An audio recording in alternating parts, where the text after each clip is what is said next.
Welcome to a Song of Ice and Fire Symposium. My name is Nav, and my pronouns are they, them.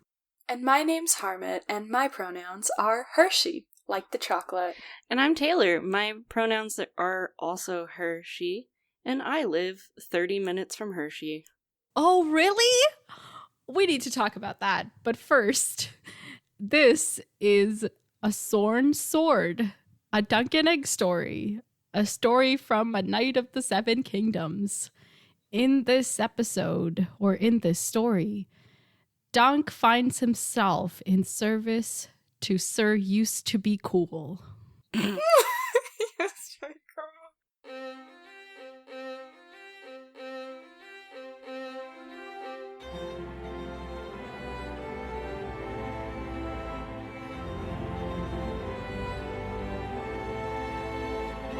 So, Taylor, you live 30 minutes from Hershey? I didn't know that. I should say I used to. Oh. Now I live in Pittsburgh. What is it like? Is there a lot of chocolate all around? So, Hershey's weird because they don't actually make the chocolate there anymore. So now it's just like a theme park, which I'm not gonna lie is pretty fantastic. And then the chocolate factory, which has a huge cocoa tree just in it. Yeah. And then there's a ride that takes you through to tell you how the chocolate's made. And the best part is it has singing cows. What? And there's just thousands of pieces of chocolate in that place. I want to go to this chocolate wonderland. I'm so hungry now. It's pretty fantastic. Like, it's one of those things you just grew up going to as a kid. Wow. We'll do a podcast field trip. Okay. That is so cool. By the way, everyone, welcome to the show. Here we are. And Taylor is with us today. We're so excited to have you, Taylor. Do you want to tell us a little bit about yourself and how you got into the world of podcasting? Yeah, so I am friends with Christina, who has been on the pod before. I like to pretend that I'm her little bitch, as I am now the administrative assistant for her podcast network. But before that, I had my own podcast called Of the Eldest Gods, which was a Percy Jackson podcast. Mm-hmm. My co-host and I had read all of them and everything, but we decided to make it spoiler-free. Oh, which is very that interesting. Yeah. How did you stop yourself? We did surprisingly well, and the show is still going. Yeah. I just needed to take a step away. I am a teacher in my, normal life. Yeah. And it was just a little too much. I value my sleep a little too much, but... So, if you go back and listen to it, the first 2 seasons are me, but it is still going. And now I act as a support for the Deus Ex Media network, mostly helping Christina because that's what I do. Oh, we love that. I haven't read the Percy Jackson books. I feel no shame. Yeah, I have. I think when I was that age, they were a thing, but somehow I was more caught up in the Hunger Games, that kind of world. I read them right around the same time because I think we're about the same age. Yeah, around bouts. Yeah, I'm 21, so we're right around. So I'm just yeah. So yeah, I read them both. I think I read them both in 7th grade. So when I was 13. Yeah, I read Hunger Games right around there, and it became a big thing. And yeah, so I don't know. I just kind of overlooked Percy Jackson, and then somebody made me watch the first movie, and I really did not like it. And I know I have heard, and I know movies are not you should not judge a book by its movie, but I just didn't get caught up in it. It's definitely one of those ones where, for the love of God, don't judge the book by the movie. Yeah, so I do want to, but now that I know that your podcast was all spoiler free, that's that always encourages me to try out new media, is what if I can follow along a podcast with it. Mm-hmm. So that is perfect. Okay, adding that to my to-do list. It's like a little book club. It is, right? I love it. Yeah, it's structured very similarly to the restricted section, but Percy Jackson. Yeah. Okay. I Okay, everybody go listen to it. And then if you haven't read along, and maybe we'll like form our own little book club. It's one of those things where at the beginning he made some questionable choices in writing, but then over time learned to grow. Okay, and that's good. Sort of correct himself, and he has many more diverse characters in his later series. First series is very whitewashed and everything, but then as he's grown, he's really diversified there with sexuality, gender, race, etc. So it's one of those. He's one of those authors where I'm proud to support. Yeah, we love to see that progress because if they're we don't want to be stuck in your bad ways and really dig your heels in and. Sorry, I'm about to go on a rant, so I'm not going to reel it back. Okay, but today we're talking about this delightful story, which people say this is like a kid's version of Game of Thrones, but it is still so very intense. I was going to say... I don't know, I felt like it was, like, I wouldn't call it that, because it just felt very different than reading the Game of Thrones books. Like, it felt insanely different. I didn't, for this little novella thingy, I definitely did not feel like I was reading Game of Thrones. If it wasn't for the fact that they mention, like, names we know, it could take place in an entirely different... The writing style is so much more, like, different than... Yeah, it's way more like fantasy. Yeah, and even, like, with, like, there was, I think also, we mentioned this a couple episodes ago about, like, the books having no hope, and this had, like, a sense of hope, which I think completely was, like, threw me off. I was like, hello, this is possible in his writing, but I think also, even compared, like, reading the first novella, I was like, okay, yeah, like, this is very much, like, Game of Thrones-esque, but this was just very different, and I can't explain why, but it just was. I feel like the lack of a split open head can really... So I read the first one last weekend in preparation. And then I read I did a second read through today of the second one. Yeah. And honestly, even between the two of them, there's a decent tonal shift. And I think part of it's with it coming from Dunk's perspective. Mm-hmm. He got older, so that's but I wouldn't, if it didn't mention things that we know from Game of Thrones, it wouldn't seem... like the same world at all. Yeah. Yeah. 100%. So Taylor, had you read these stories before you decided to agree to come on for the episode? No. Like I had been telling you guys beforehand, I've been following along with the show, but I've also been trying to read with it, and the chapters are dense, and sometimes I have read the first 3 books and I've seen the show. Right. So I know what happens in the series. Mm-hmm. I gave up after the 3rd book just because I read them in high school. Yeah. And so it got a little too time consuming because high school. So it wasn't really anything to do with the books that I dropped them. But I didn't even know these existed until Tina was on for the Hedge Night. Yeah. And I was like, oh, I'll get there eventually. But then Tina was like, hey, I can't do this one. Does anybody want to reach out and go on? And I was like, sure, I can read these things. And, I'm really glad I did, because I found the Hedge Knight to be really enjoyable with the world building, which is interesting with how short it is. Mm-hmm. How well he did with world building, which shouldn't surprise me with him. Because that's his thing. That's his entire, shtick. But, the second one, while it read differently, I just loved seeing Dunk develop. I wish we had more Egg, though. Yes, that's for sure. Yeah. But the Egg we did have, oh my gosh.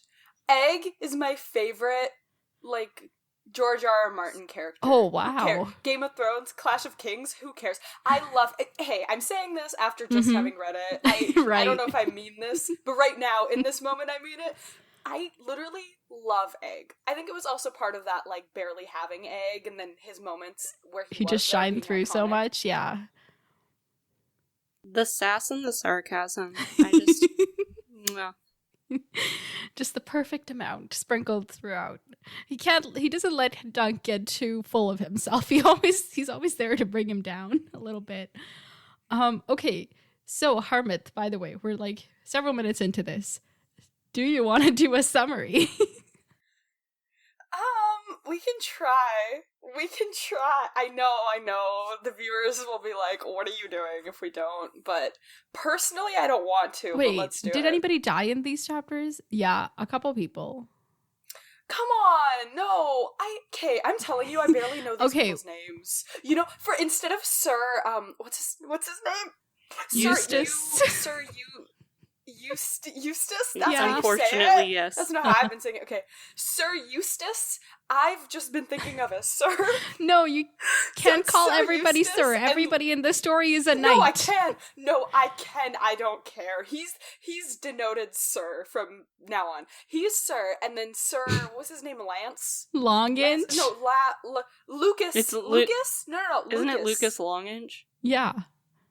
Okay, it's the same person. Yeah, Sir Lucas is just Lucas because he doesn't deserve the Okay. title of Sir.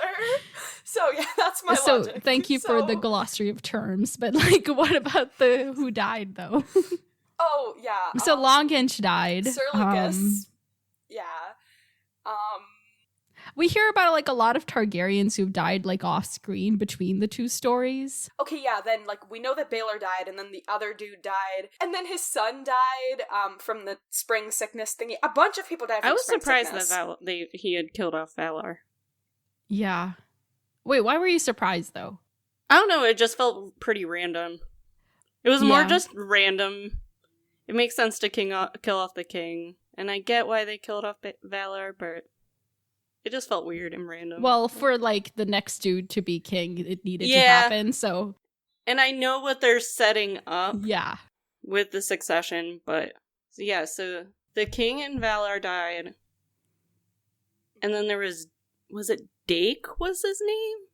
Dake. Oh, the dude that was Or like Lem. thrown in. Or Lem. Oh yeah, The- or Lem, depending. Yeah. Depending on who you are. All of her husbands. Oh, Yeah, but I was gonna say that was in the past, so I don't know if that counts, because technically in the Mhm. timeline it wasn't in between, but yes, it happened. And then the two people in the cage. Yeah. Yeah. We were like at the end of the book, and I was like, okay, wait, what happened to them? And then I think that's pretty much I it. think that's it. Okay. So Harmith, do a quick summary for me. 3, okay. 2, 1, go. Okay, they're bringing wine to Sir Usenet, whatever, and then he's there, and then they, what's his name? Bennis? Okay, yes, that sounds wrong. Bennis, and then Bennis is like, oh my gosh, you didn't get enough wine, and then Bennis goes with him to, he's like, what, damn, what? Not enough water, and then turns out it's Lady Rohan. Lady R, and then they slice, cheat, leave, buy, gather people up to go fight, then they don't fight, ring, boot, secret weapon, I would marry you if you were of better birth, then, this is a terrible summary. What? You're just saying random. Is there a time Yes, limit? I was like, we just skipped half the story. It's fine. No, I'm aware, I get very frazzled It's while doing fine. these. You have 10 seconds. Okay, drowned, forcibly drowned, awake, gets that's a it. new horse, leaves, Okay. bye. They get married, like an 80-year-old and a 25-year-old. That's the most get married. confusing part of Anyway. the book. No, that came out of nowhere. They were just suddenly like, oh, by the way, we're getting married. Like, okay. Yeah. It was a little bit out of nowhere, but it was kind of like the solution to both of them wanted, so Yeah. it made sense. Like the But first time she still, got it married was a though, she was little, like, 13 and the come dude on. was 55, so like That was the second time she got married. The first time she Oh. was 10 and he was 12. oh, you're right. Oh my Yeah. gosh. And then the 12-year-old was killed in Blackfire. Yeah. Speaking of Blackfire, we should do a quick summarization of the history of the Blackfire Rebellion, which kind of came up for the first time in this story. So, okay, let's hang on. I wrote down some of this to help me remember. So, Egg's great-grandfather, Aegon IV, who was known as Aegon the Unworthy, legitimized all of his bastards and was like, y'all are now Targaryens. And then he went ahead and gave the ancestral sword Blackfire to Daemon Blackfire. And everybody was like, well, clearly he wanted him to be king. So there was this big conflict between Daemon Blackfire and Darien Targaryen. All these names are... Why did the two most significant sons need to have the exact same name? Daemon Darien. Still, I know. Have you not gathered ran yet? out of names, yeah. I was like, have you not gathered yet that everybody has the same exact name ever? It's like Lord of the Rings. I don't know if you've read the Silmarillion, but all the names are just continuously reused. Oh, yeah. There's only so much you can do when you have thousands of characters. I know, but I still think you could do a little bit more. Maybe have the similar names show up in different contexts. I genuinely cannot give him any credit for that. He could have done something. Yeah, that's fair. But anyway, so Daemon and Darien fight it out, and Daemon is eventually killed in the battlefield, the red grass field, is that what they call it, right? I think so. By something like Bloodraven, who is also a bastard, but he's a bastard who's on the side of the of Daemon. And the reason, okay, so you remember how the Blackwoods and the Brackens never get along? Okay, yeah. So Brynden Rivers, aka Bloodraven, his mom was a Blackwood, and Daemon Blackfire, his mom was a Bracken. So they were even though we have more in common, but since you're that dude's, since of that family history, they just were on opposing sides. I think there's more to it than that, but that is a component of it. And then... Yes. I love these people's just rationales for decision making. They're our ancestors have been fighting for ages. We're just going to continue that. There's no thought given to maybe we should resolve this conflict. That's the beauty of the War of the Roses, which is what Game of Thrones is based on. Was after a while, it just was a continuation of a feud that nobody who was alive remembered. Same with the 100 Years' War. Nobody knew what they were fighting about at the end of it. But it was just easier to keep fighting than to stop. So, yeah. So we hear about this whole conflict. Eventually, the rebellion was put down, and everybody's Brynden Rivers, Bloodraven did it. But nobody actually really likes him because they think he's a sorcerer and he's got 1,001 eyes. And I'm just getting Rasputin. He's actually got one eye. I'm just getting Rasputin vibes. It's fine. Yeah, he's an intense figure.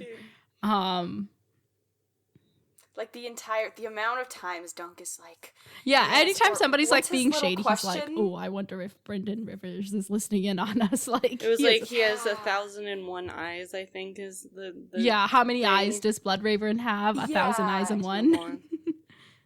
And then it just keeps coming up every few pages. By the time you forget about this dude, he's Bloodraven. It's his little birdies. Okay. Yeah, you can tell that George R.R. Martin really while he was writing this or right before, really went out and fleshed out the Blackfire Rebellion story. So he was I'm going to put all of those details in this one story because we don't hear about it at all in the Hedge Knight, even though it had happened by then too. So. Anyway. I was okay, I guess we're going with that now. Yeah. So that is the background. Now let's get into the actual story. Let's keep it brief. Let's not dwell on details. That's a reminder to myself because I love details. I was literally, as I was reading this, I was Nav cannot go off on this. This is we will be here all night. We can't do that. Okay. Harma, do you want to start us off and then I will... Okay, wait, but I have like my first thing. It's like a detail, but I love it. Okay, how about we like all just switch off every like 5 pages? Like summarizing what's going on. Yeah, we can all 3 like take turns, and then the others can interrupt. Okay, as wanted. sounds good. So, Dunk and Egg are coming back from somewhere. They bought some wine for Sir Used to Be Cool. And I'm just going to call him that because it makes perfect sense to me. I feel like Bennis would really take to that one. Yeah, because he does call him Sir Useless. Yeah. So, okay, this is my note. Egg's mule is called Maester, and I love that because he definitely named it after Maester Aemon, and I love it. And they come across this cage stuffed with 2 people who are now dead, and like there's flies and crows and all that has been at them. And they're wondering like what they did, and Egg's like, they must have done something really bad. But Dunk's like, yeah, sometimes, you know, that's not really it. Like if a lord feels like it, they sometimes just go ahead and punish people even though they don't deserve it. And there's a description of the men in the cage, and it says one had tried to eat the other, gnawing at his neck and shoulder. And why, George R. R. Martin? Why did you need to include that? There's 2 people stuffed in a cage and they're dead. Like, we get it.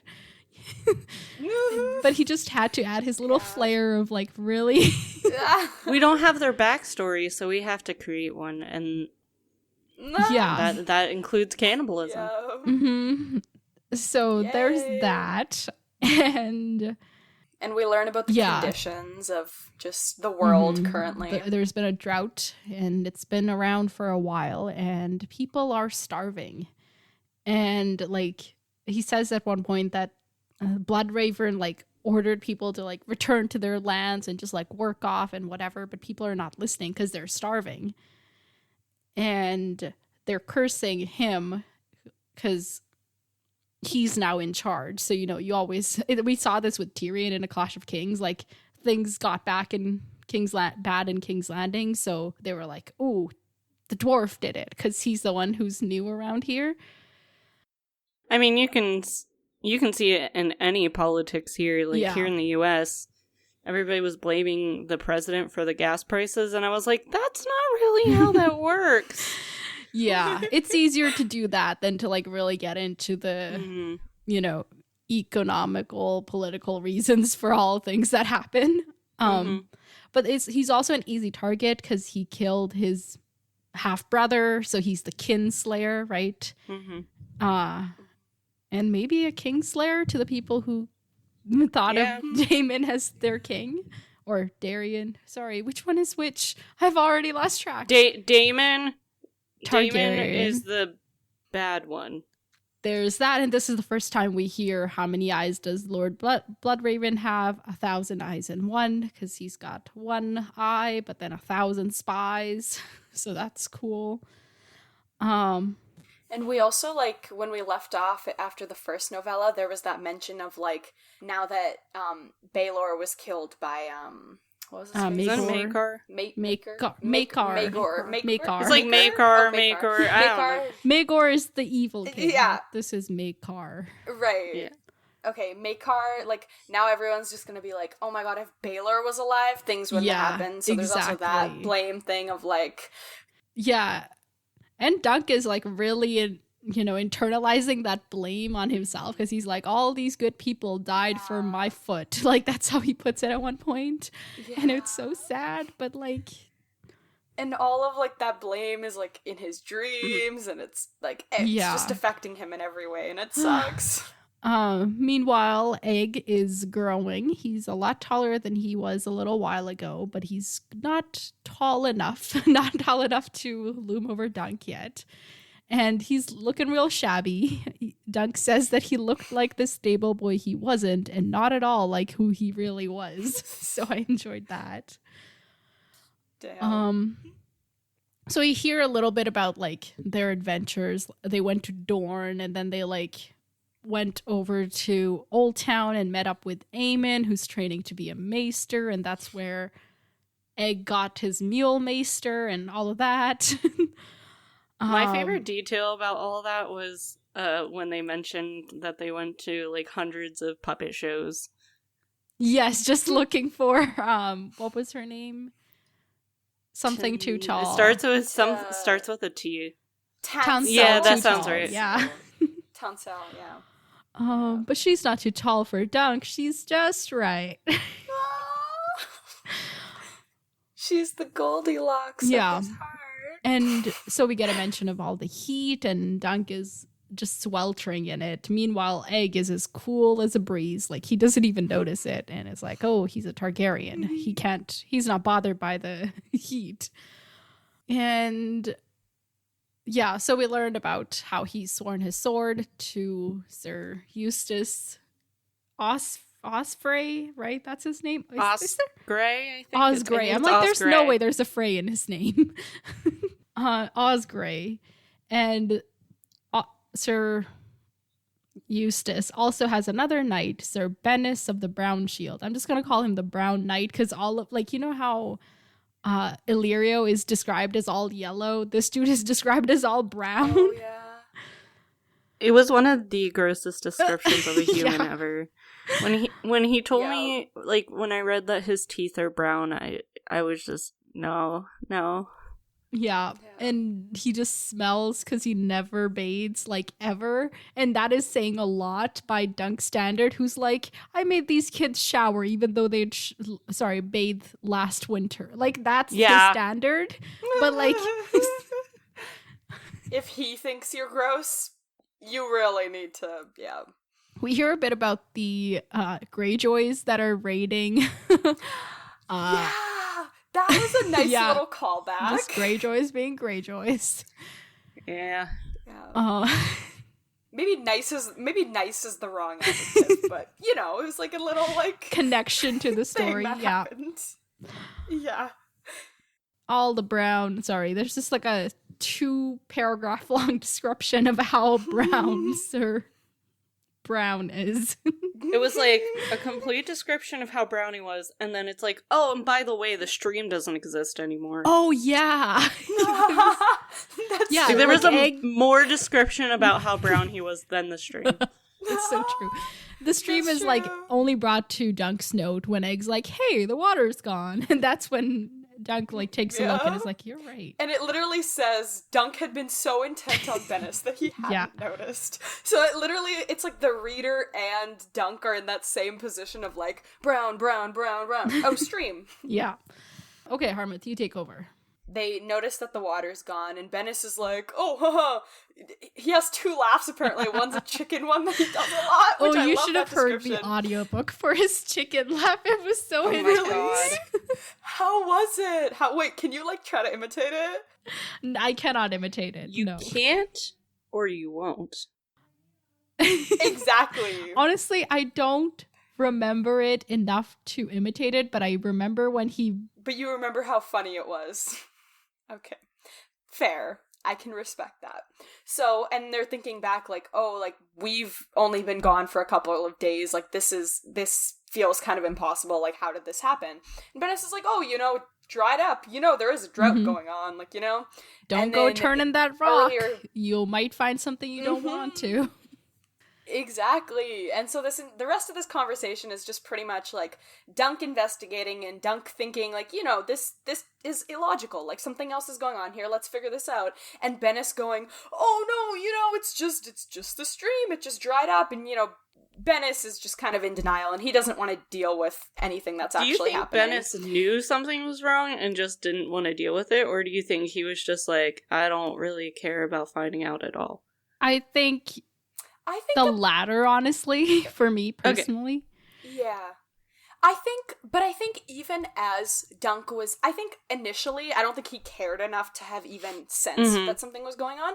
But I think as Dunk was kind of like, oh, but what about this? Oh, but what about this? Even as Bennis was kind of realizing it, I think he was still like, whatever, I don't want to deal with this. So I think both. I was just curious what your read on him is. I agree. I think he's just is there for whatever money he possibly makes. He's there to do the bare minimum and get the maximum. Yeah. that he can. Exactly. And it's also like that nice, like he's the, I forget what the actual word is called, but you know when the characters in the story, just to show you how different they are than the main character? The foil. Yeah, like foil. Yeah, the foil. That's really his only purpose, but he irritated me a lot, but I was like, whatever. And it's just the stark difference between him and Dunk. Yeah, just makes us appreciate Dunk more. Exactly. Like, Dunk in this story, top tier. Let's go. And, you know, Bennis is kind of, like, making fun of him, and he's like, whatever. And then, this is where he first is like, Sir Useless. He's like, go tell Sir Useless that, you know, his stream is dry now. But this is kind of another one of those things of, like we've talked about a lot in Game of Thrones, where, like, for example, he has the well, so, like, Sir Useless, I can't remember the actual name. Sir Eustace. Eustace, thank you. I'm never gonna remember that. Sir Eustace is like, for Sir Eustace, he has the well that he can drink from. Same with, like, Sir Bennis. Like, the only people this is actually gonna affect are the small folk. Right, but he also gets his, like, food and stuff from the regular people who work his farm, so it will eventually affect him. It will eventually, but until it affects him, who cares, he right? doesn't So look far, far it's enough like, ahead. He only looks to see, does he have a place to sleep and eat that night? Exactly, yeah. And then this is where, you know, he turns over the stone, and he's kind of like, there's a bit of moistness, I think that's a word.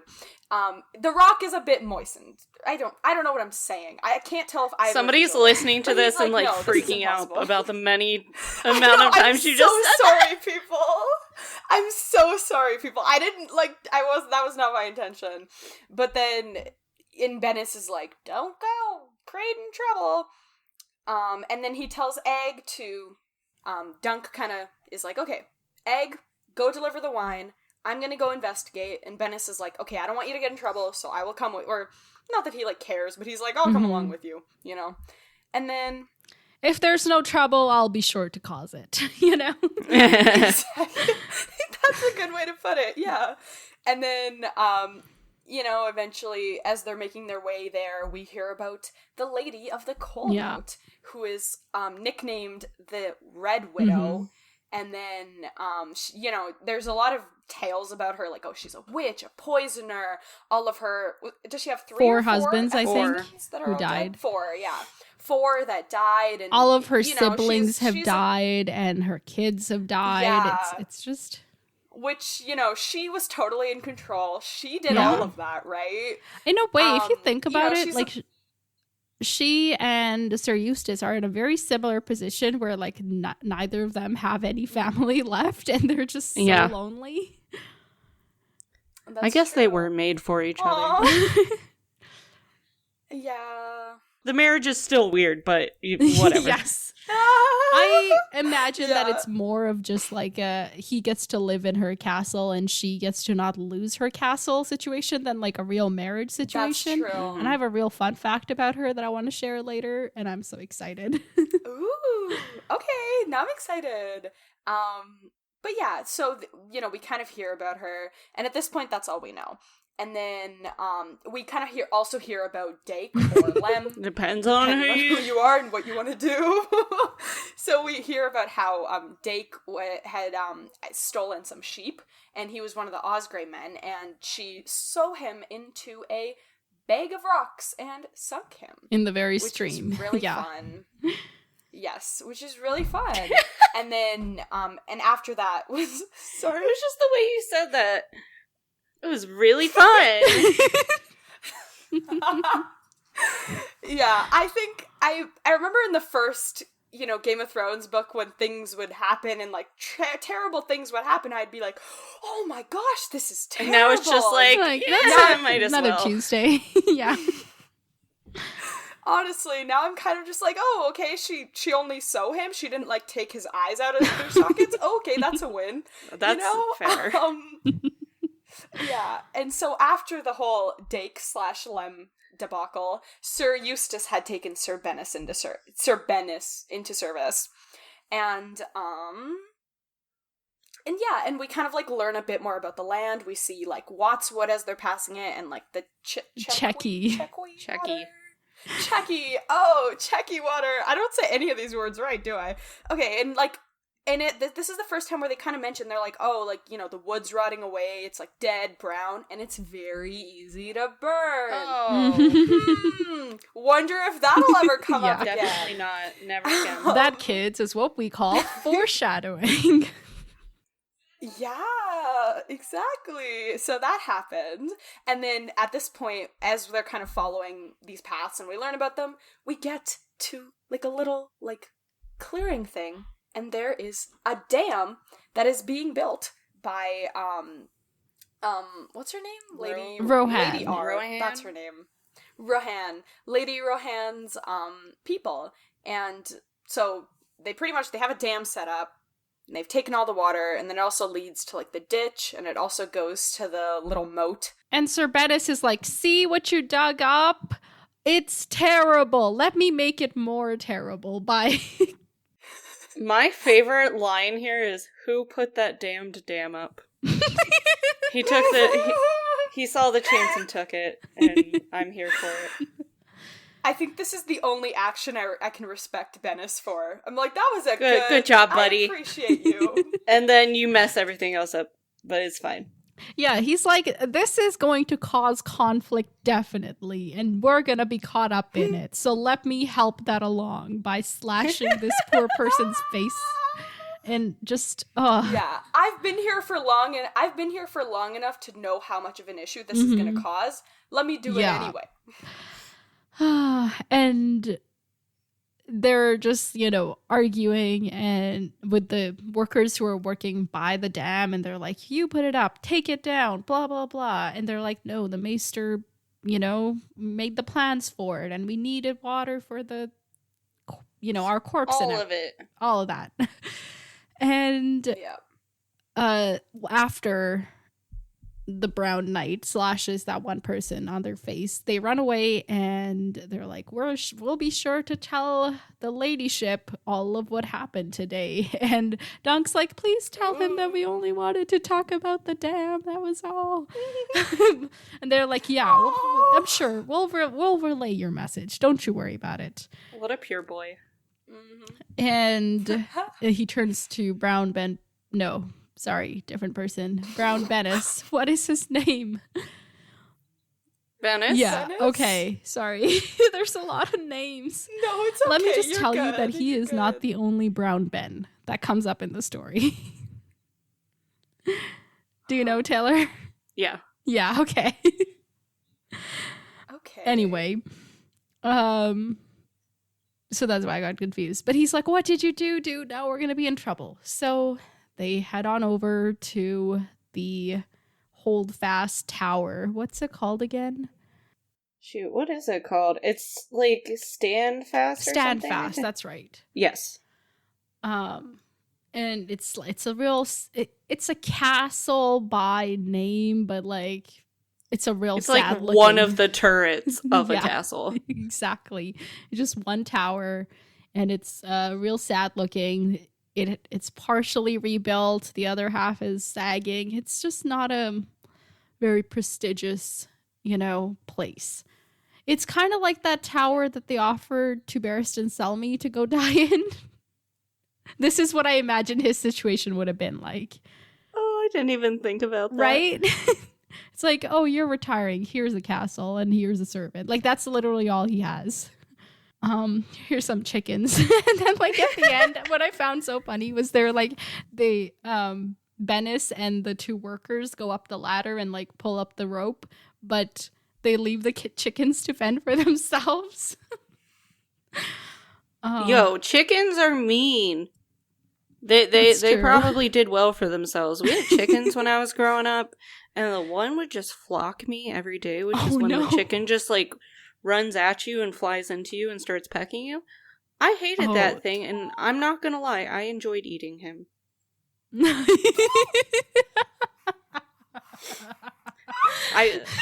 I always felt bad about like butchering our chickens, Other but ones, that but one not that I was one. just like, I hate you so much. That's so Yeah. funny. It's like all small animals have to be aggressive to make up for their size. It's like the same thing with like small dogs. Like they're really aggressive because they know. Oh my god, yeah. It's the same thing with Lady R. Oh Well, yeah, kind of bringing Yeah. it back. keeping us on track. Okay. So they are back at the castle, and Dunk tells Egg, "Hey, take care of my horse," and then Bennis is rude and is like, "You take mine too." And the whole time I'm thinking is, "Oh man, if you only knew who this man was." Yeah, true. But Dunk's other, like, he's just like, someday Egg's tongue is gonna get him in trouble, and I'm like, oh, probably not good foreshadowing. Mhm. And then Bennis spits on him, Yeah. which I feel like is grounds for death. He he has this thing where he just pinches people. Like Dunk remembers him pinching him when he God. was Dunk was Egg's age, and like Egg is constantly had to endure it, and all the village boys that come up, he's doing it to them. Like, dude, no. And pinches hurt. Like they really hurt. Yeah, especially under the arm. Like it's Yeah. so tender Oh. down there. Oh. I hate this And dude. so we find out that Eustace Oscaray is often seen in the blackberry bushes because his sons Edwin, Harold, and Adam all died in Redgrass. Edwin and Harold being knights, and Adam their squire. So he's normally down there, and his wife is also down there. Yeah. So and they've died fighting for the king. He never specifies which king, but the king. yeah, and that's gonna come back definitely. So they bring it through, and they give him the rundown about what happened, and you see Osprey just sitting there with this shield talking about the little lion, Yeah. and basically he's reminiscing about things that don't matter. Yeah, to just him. trying to relive the glory days. That he was not there for. Mhm. It's fine. There's a mention of the shield belonged to one of his ancestors who fought against a Lannister, and the Lannister, it's mentioned that the Lannister had a Valyrian sword, and I'm like, those are precious. I don't remember the Lannisters currently having Valyrian swords. So what happened to that sword? The other thing was, like, it made me sort of laugh because they're both lions. Yeah. No, me too. I guess first I was like, wait, little lion, and I was like, is this a weird connection to Lannisters? But then it was like, oh no, it's not a connection. It confused me too at first. So then it's just funny to think of it as like a checkerboard pattern on Oscar's lion when we like think about how opulent the Lannister stuff is. Mm-hmm. I'm like, oh god, you can tell this man is barely there. Yeah. I love the illustration of him in my copy, because he has this huge like Colonel Sanders KFC mustache, and that's like his like oh my memories. god, he has the sad look in his eyes. That's perfect. It's like the perfect amount of like back in my day and oh, I'm so sad. And he's like, the woman won't have my water. And he just keeps referring to it as Checky water. Yeah. And I get it. I get that's what it's called. But you don't have to keep putting Checky in front of everything. We get that's your thing. Checky. And then it's found out that Bennis did the slice. And Eustace is like, maybe that was not the best idea. Maybe not. Just maybe. Just maybe. Yeah. Just slightly. So it's funny because then Dunk is the one chosen to go to the Red Widow, and from what we know of him, he's not necessarily the most well-spoken, or he's sort of clumsy, like Dunk's charming. the sort of lunk. clumsy, both with his body and his words. So, you know, I'm sort of here for it because he's so innocent and pure, and I just want good things for him. Yeah. And so they go around then and try to find some men to fight with them. But all the men happen to be away out in the fields trying to, you know, farm. Yeah. So all they get are these 8 people who barely are able to fight, and 2 of them have fought before, but they're like 50, and the other ones are young, never seen 3 battle. of them are named Watt, 2 of whom are brothers, and then there's 2 2 of them... Wills, I think. Yeah. Yeah, this is too much. Every note about able-bodied man between the ages of 15 and 50, and they got 8. 8. When he's describing like the sad state of the villages, he's talking about the Sept and how there's this one dude who once went to Old Town, so he's like the most worldly of the villagers, so that's why he's the one who leads the prayers once a week. Like, Oh my god. it's such and the villages aren't named. That's the other like wild detail is they don't even have a name for where they live. It's okay. But my favorite part of this is Egg sort of gets this lesson from Dunk of Egg sort of talking down on them, being from the villages, and Dunk is just like, hey, they know things that you don't know. You don't know how to go out and farm corn. So why not share your knowledge with them, what you know about the kingdom? Yeah. This was one of my favorite conversations, because it also reminded me of the conversation that John had with that, like, fighter instructor dude. I don't remember who it was, but, like, when John was like, oh my gosh, they can't get on my level, and they were like, you know, you're gonna die out here if you don't deal with them, so, like, get up Don't and, be like, so help high them. and like, mighty. Yeah, this is a good lesson for and I was like, yes! Egg, who is eventually going to be Aegon the Fifth, a ruler. Yeah. You know? Yeah, I think that's one of the best parts about this is he's every man's king. Yeah, he you can see how his journey could lead him to be a good king. Totally. And I've said this before, like, as we're reading the books, like, where I was like, you know, like the whole Joffrey versus Tommen thing. Like, Joffrey is specifically like, oh, you're gonna be king, and he's brought up in that way. But whereas, like, someone like Tommen, who's, like, you know, as far as we know, a little bit kinder, a little bit just, like, generally a better human, because, like, he's not being brought up with this whole, like, you're gonna be king, you're gonna be king, and, like, we kind of see that here, too, where he's just, like, brought up to live his life, but he's, like, brought up in a good way, and it's, like, a nice trajectory, and it's so wholesome, and I love it. I don't know if it's wholesome, but, like, in terms of who he is, it's wholesome. Yeah, it's interesting because I teach world history. This is where my brain goes all the time. So, Queen Elizabeth's dad, King George, was the second son. Right. His brother abdicated the throne because he wanted to marry a divorced American woman. And, you know, we can't do that. So, he had a really bad stutter. It's where the movie The King's Speech comes from. So nobody ever did anything with it growing up because why would they? He doesn't need to be able to speak in front of people. And then that came back and bit them in the ass. So it's always interesting how the second sons, or in this case, the fourth son of a fourth son, gets treated. Get overlooked. Yeah. But in this case, like, him not being that important ended up working in such a favor to him because, like, any other son probably wouldn't have been able to go on this adventure with a random hedge knight. But Egg is, like, so insignificant in the long, you know, scheme of the Targaryens, whatever, that they're like, yeah, whatever, go take him. He can, you know, sleep in some bushes once in a while. Oh my god, I love this. It's so awesome. And then he becomes the king. Yeah, okay. I'm just happy for him. Yeah, okay.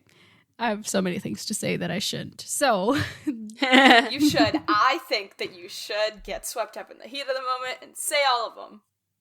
Anyway, they bring back all the 8 total people that they've gathered up.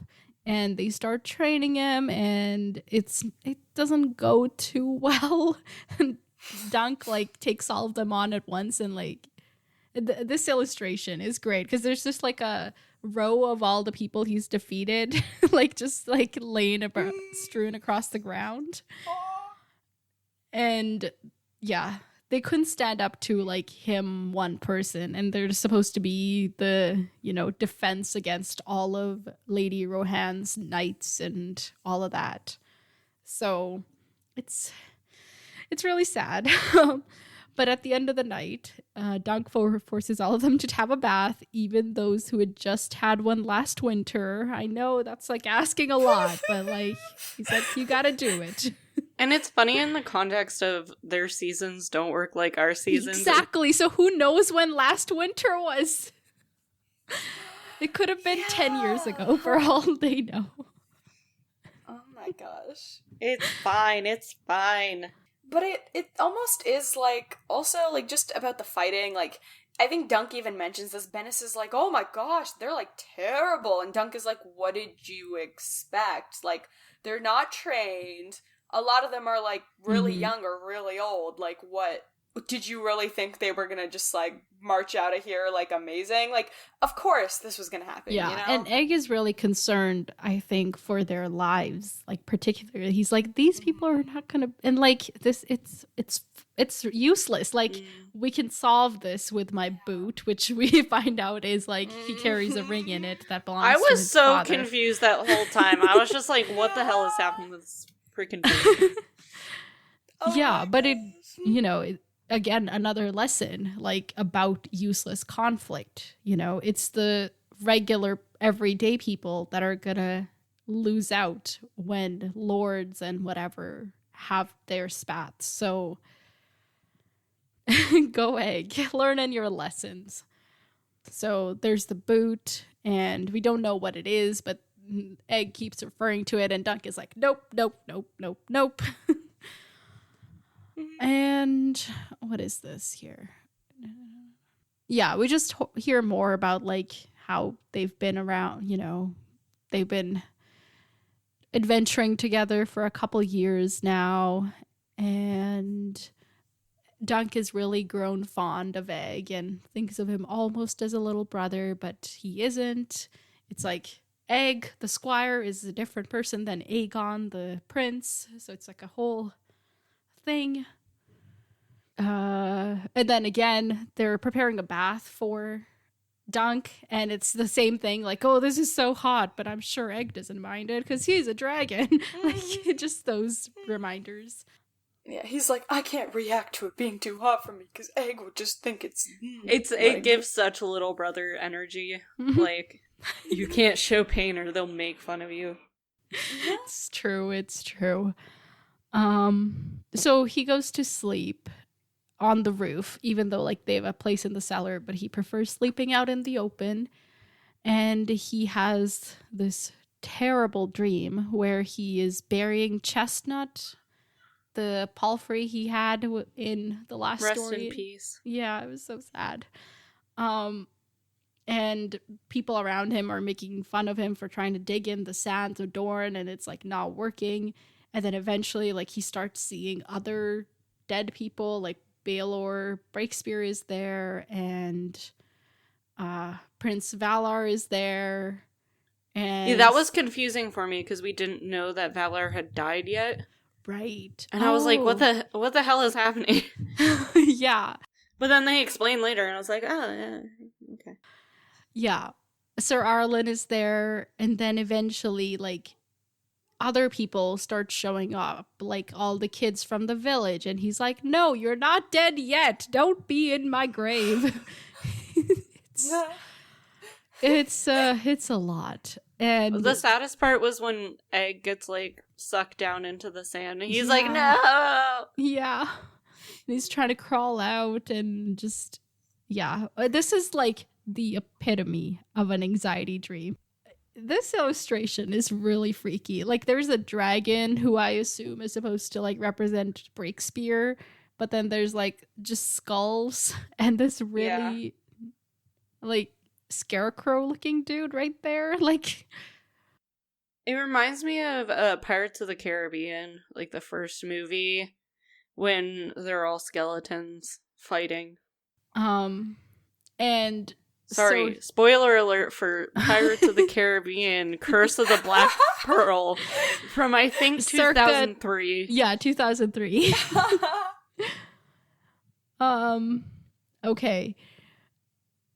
And then I think he wakes up eventually, and he's thinking back to the dream, and turns out that he was never actually able to bury Chestnut because nobody actually waited around for him to do that. And it was really sad.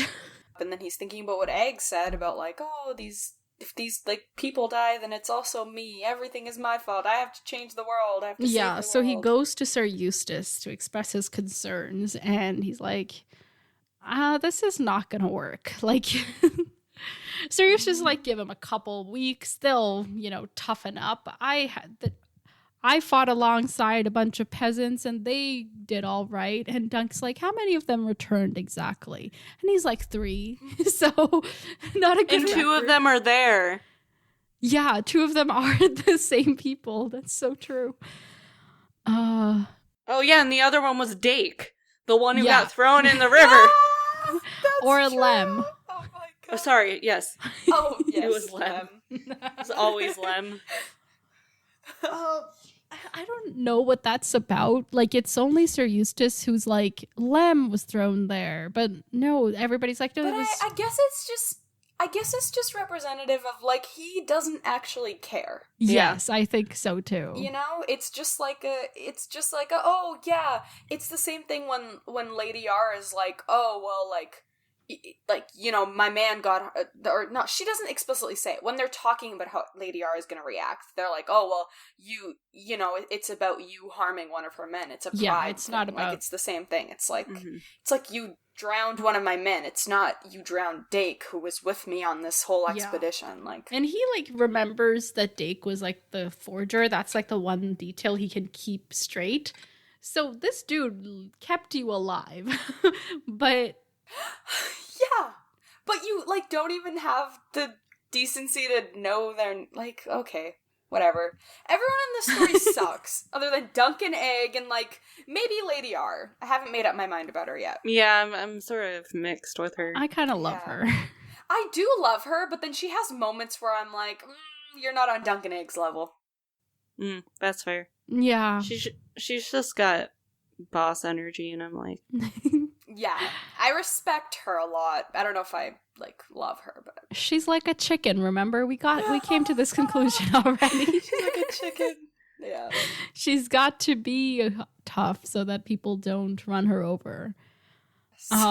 Okay, so it's Sir Eustace and Dunk decide that Dunk will try to go pay the blood price by giving Lady Rohan some money for the dude that was injured and try to talk her into getting rid of the dam.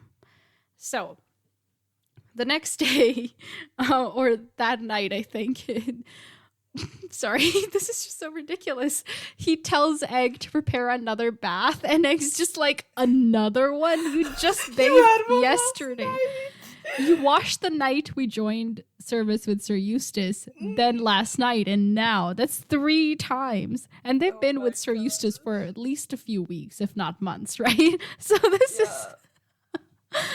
is ridiculous. But also, Egg lived in a castle. Do the Highborn also not? Oh my god, that's bathe a good as often, or is it point. just that he has to prepare the bath now that it's like coming? That's probably part of it. Yeah, it's interesting because, like, in the show, they'll show them bathing, like, all the pretty time. often.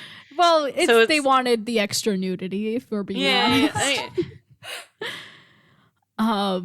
Yeah. So maybe like I can see how the regular people don't have the resources to be bathing all the time.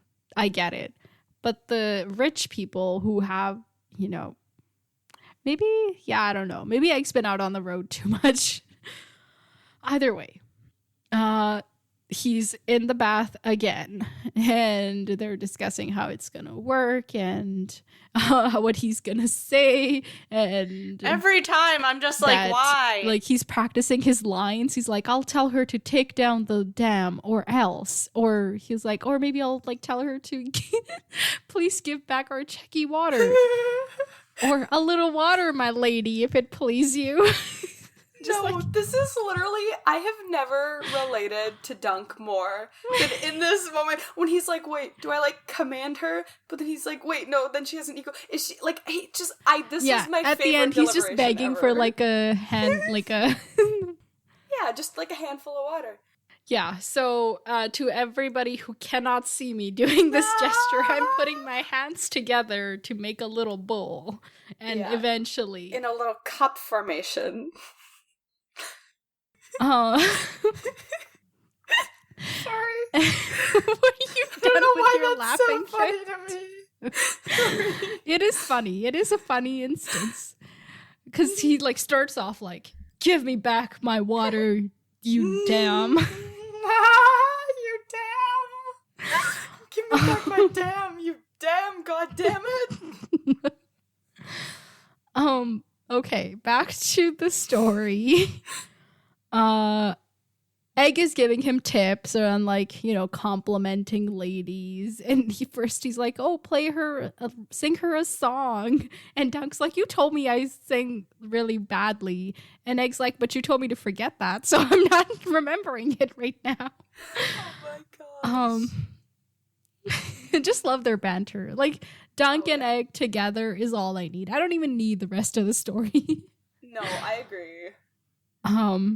And he's talking about like highborn ladies and how they dance and sing. And Egg's like, oh, maybe she dances with demons and embroiders evil spells. Like, he's like really showing this made me like remember just how much of a kid he is. Like, he's literally a kid.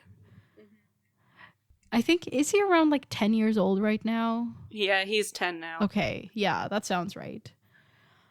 And then Egg starts talking about some of the highborn ladies that he knows that do black magic. He says Lady Shira, Lord Bloodraven's paramour, bathes in blood to keep her beauty. Okay. And that once his sister Rhea put a love potion in his drink so that he'd marry her instead of his sister Della. And gotta love the Targaryen incest. Yeah, even Dunk's like, always my favorite. Yeah, even Dunk's like, Egg spoke as if incest was the most natural thing in the world. And then he's like, oh yeah, for him it is, because that's just how the Targaryens do. So that weirdness aside, we get a little like, oh, Egg's like, I don't want to marry, I want to be a Kingsguard, which is great because Dunk ends up being Aegon's Kingsguard. And like, it's interesting because Egg has the interest in becoming a Kingsguard, and Dunk is like, maybe I would like to settle down with like a wife or something, right? That's his thoughts right here. Oh yeah, and Eustace was like, if my daughter was still alive, I'd want her to marry you. And Egg is really stuck on the fact that she's dead. Yes. He's like, yeah, but she's dead. A dead wife.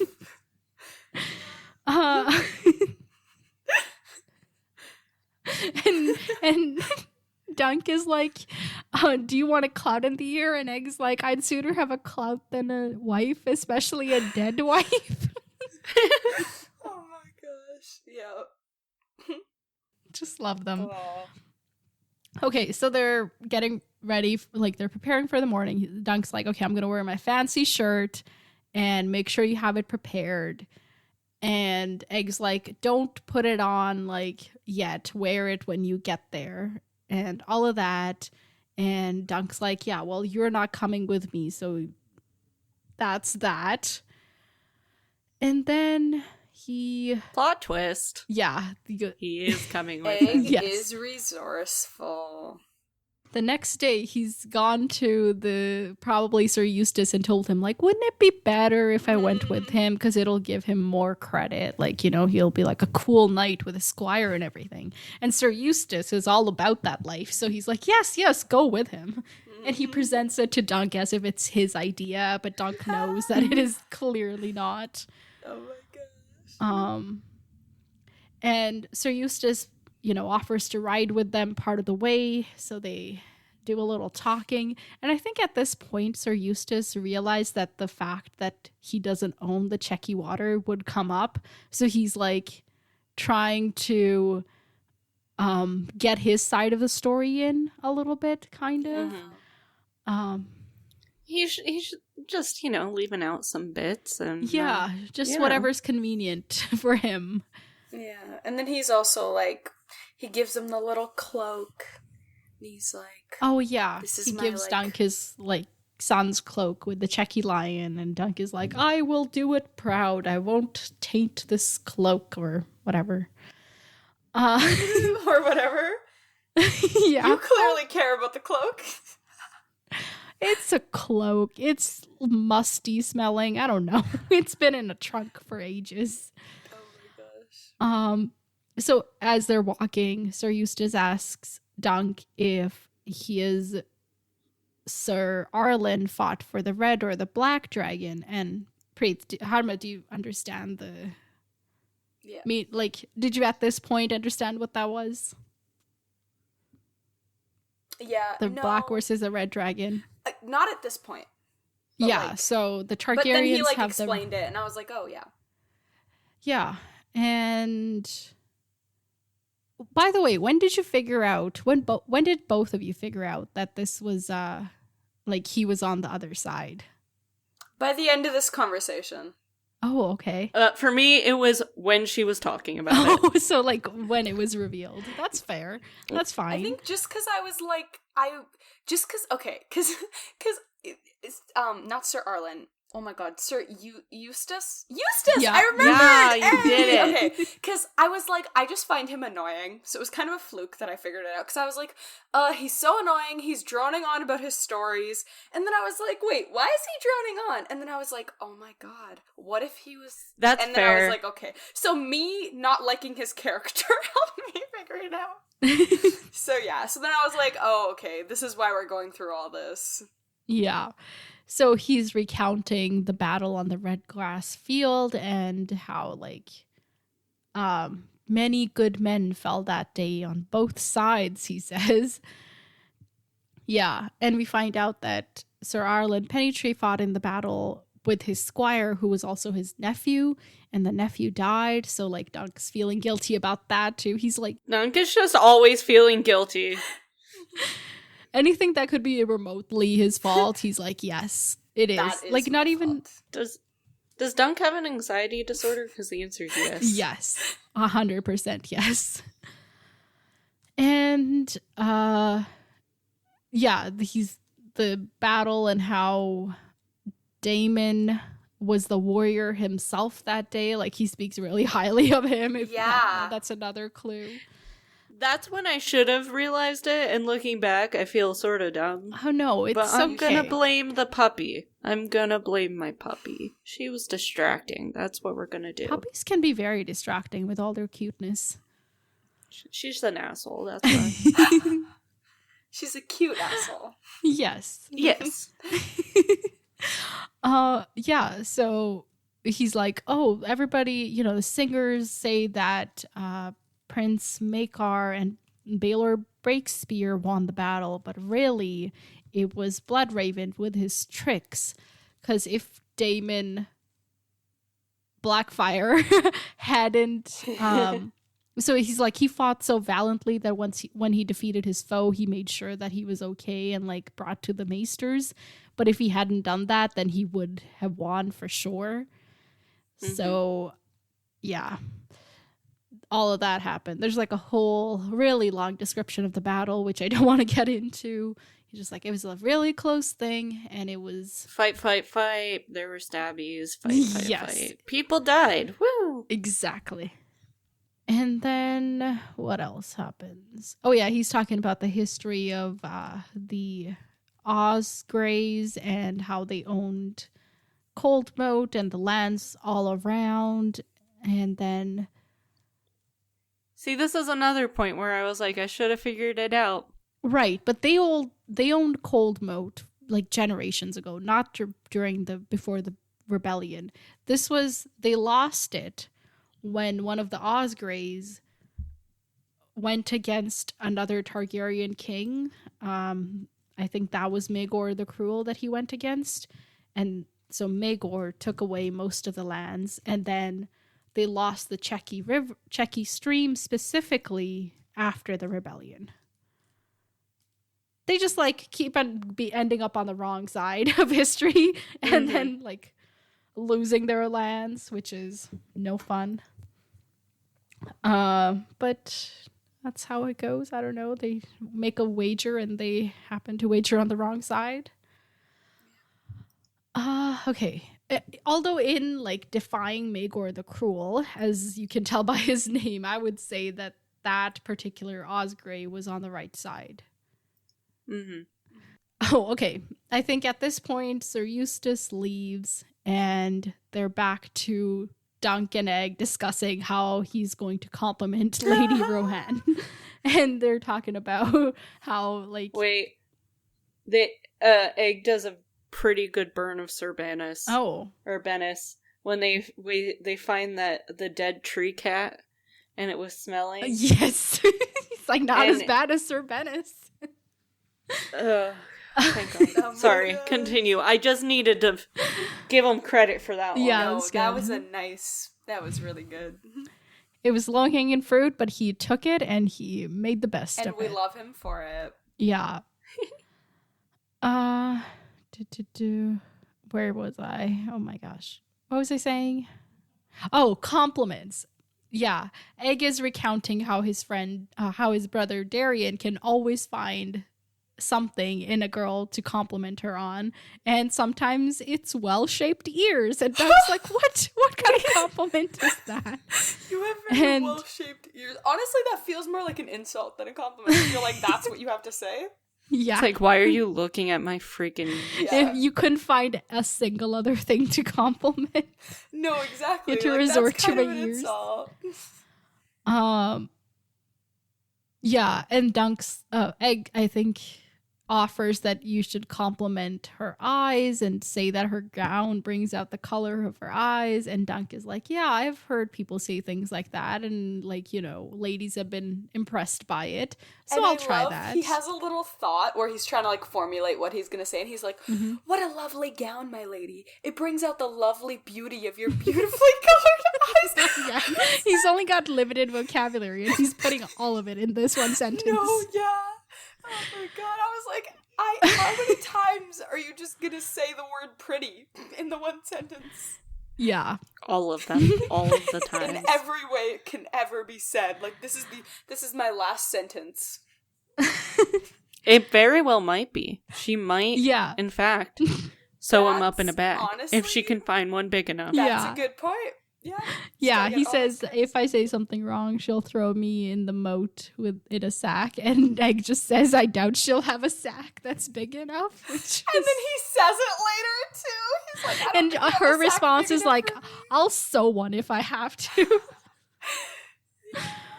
And then I was just like, now kiss. I wanted a moment with Dunk, Egg, and Lady Rohan. Like, just the three of them in a room together without all the other people. That would be so iconic. It is so nice. Okay. So they're on their way. Dunk has decided on his compliment, like, beforehand, even though he doesn't know what she looks like. Which is never good when you pre-plan the entire conversation in your head and then you go to have the conversation and it turns out the context was not there. It's never the correct conversation if you do that. Yeah. I do this all the time. Like, this entire thing, I was like, I am Dunk. This is how I live my life. And this is also half of my mistakes in life. So they see the castle up on the horizon. So Dunk changes into his fancy shirt and they pull up on the castle and tell the guards there that they're there to see Lady Rohan. And the guards tell him that, first off, your stable boy can't come with us. And Egg is so offended. He's like, are you stupid or are you blind? And that first you have to talk to Sir Longinch, Lucas Longinch, before he will permit you to talk to her. So there's all of that. Oh, and by the way, when they come up upon the moat, they notice that she is redirecting the water from the stream into the moat so that she can fill it up. And while people and crops are starving, it does seem like the wrong move. I don't know. Yeah. Later, she points out that, like, she needs to upkeep her defenses and she's got a lot of, like, people vying for her lands, which I understand, but at the same time, like, you're still choosing people yourself. Are dying. Yeah. Like, hundreds of people. Like, I get that, like, you have your specific struggles, but, like, there's other people in the world. This is, like, these are those little things where I'm like, I really want to like you, but I just, like, your moral choices are just not, like, I get your moral dilemmas, but I feel like you're making the wrong choice every time. yeah. Like, I get the, like, redirecting the streams for her farms. That I can understand. Yeah. But for the moat, it's a little excessive. It's at this point, she's just showing off. Like, I have control over the moat, you know? Of the stream, rather. And because with the farm, it's like, yeah, it's for her, but it's also for her people and all of that. So it's like, okay, it's not, it's just like a business move, not necessarily like a selfish move. yeah. But then she makes it a selfish move. So Dunk is brought to Longinch, who is not quite as tall as Dunk. Dunk, we've learned, like, when they came upon Maester Aemon, was an inch short of 7 feet. That is very tall. And Longinch is 6 feet 7 inches. Shorty. Yeah. Yeah. So, like, not even close to Dunk at all. And what is it? Oh, there's a Septon there, Sefton, who is Septon. Lady Rohan's brother-in-law from one of the previous marriages. And they all just stayed.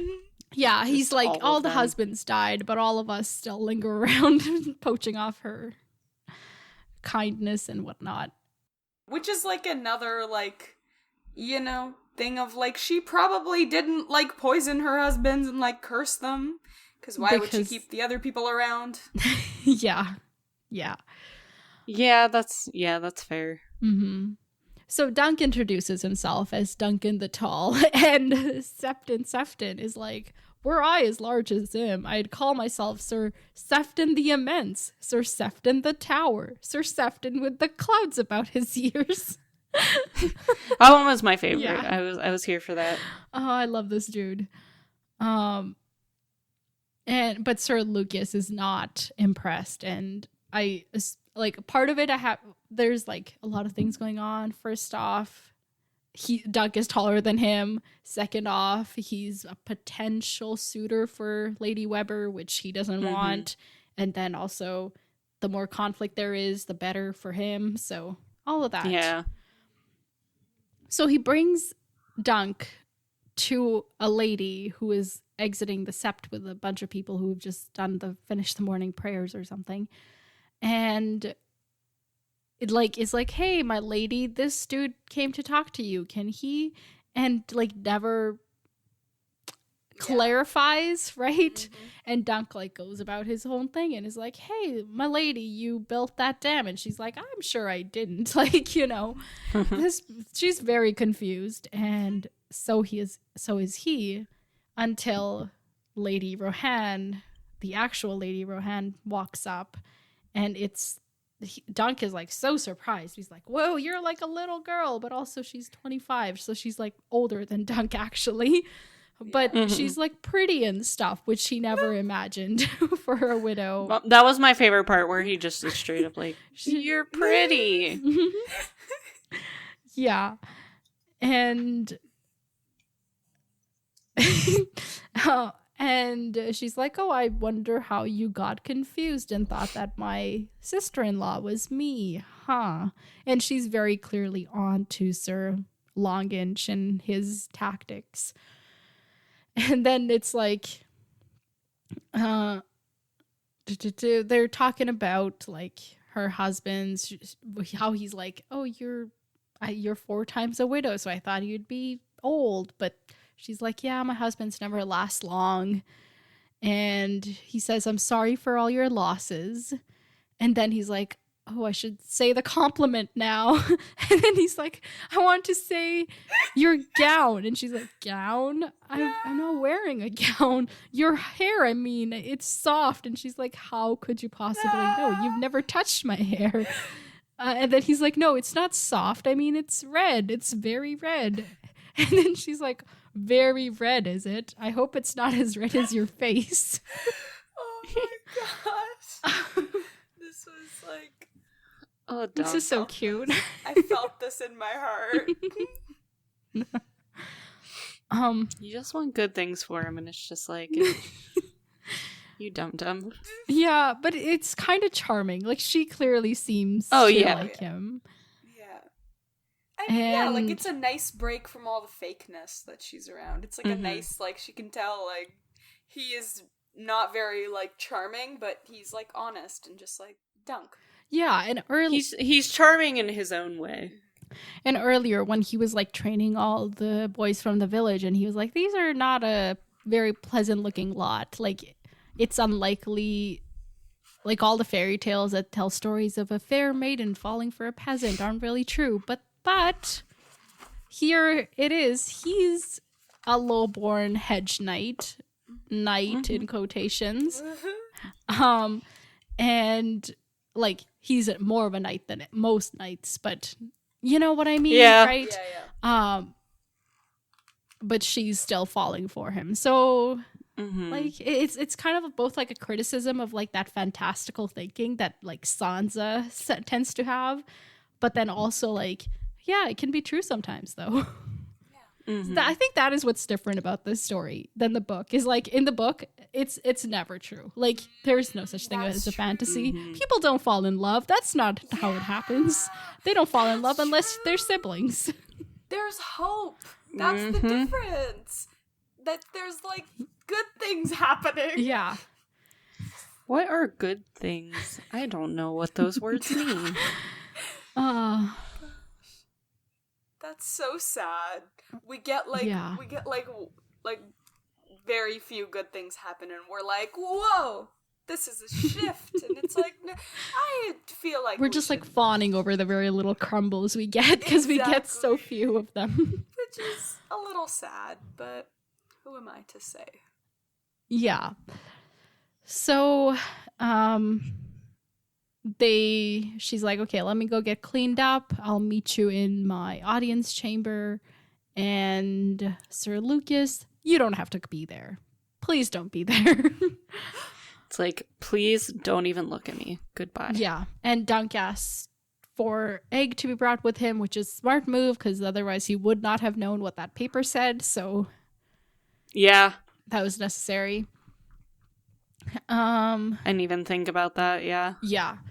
So Dunk and Egg are brought into the audience chamber by the Septon, and he brings them wine and water for Egg, and Egg's like, don't drink that water or wine or whatever, it's poisoned. And Dunk's like, it's not gonna be poisoned. She doesn't need poison to kill me. But he still waits until the Septon drinks his cup to drink any of his. Mm-hmm.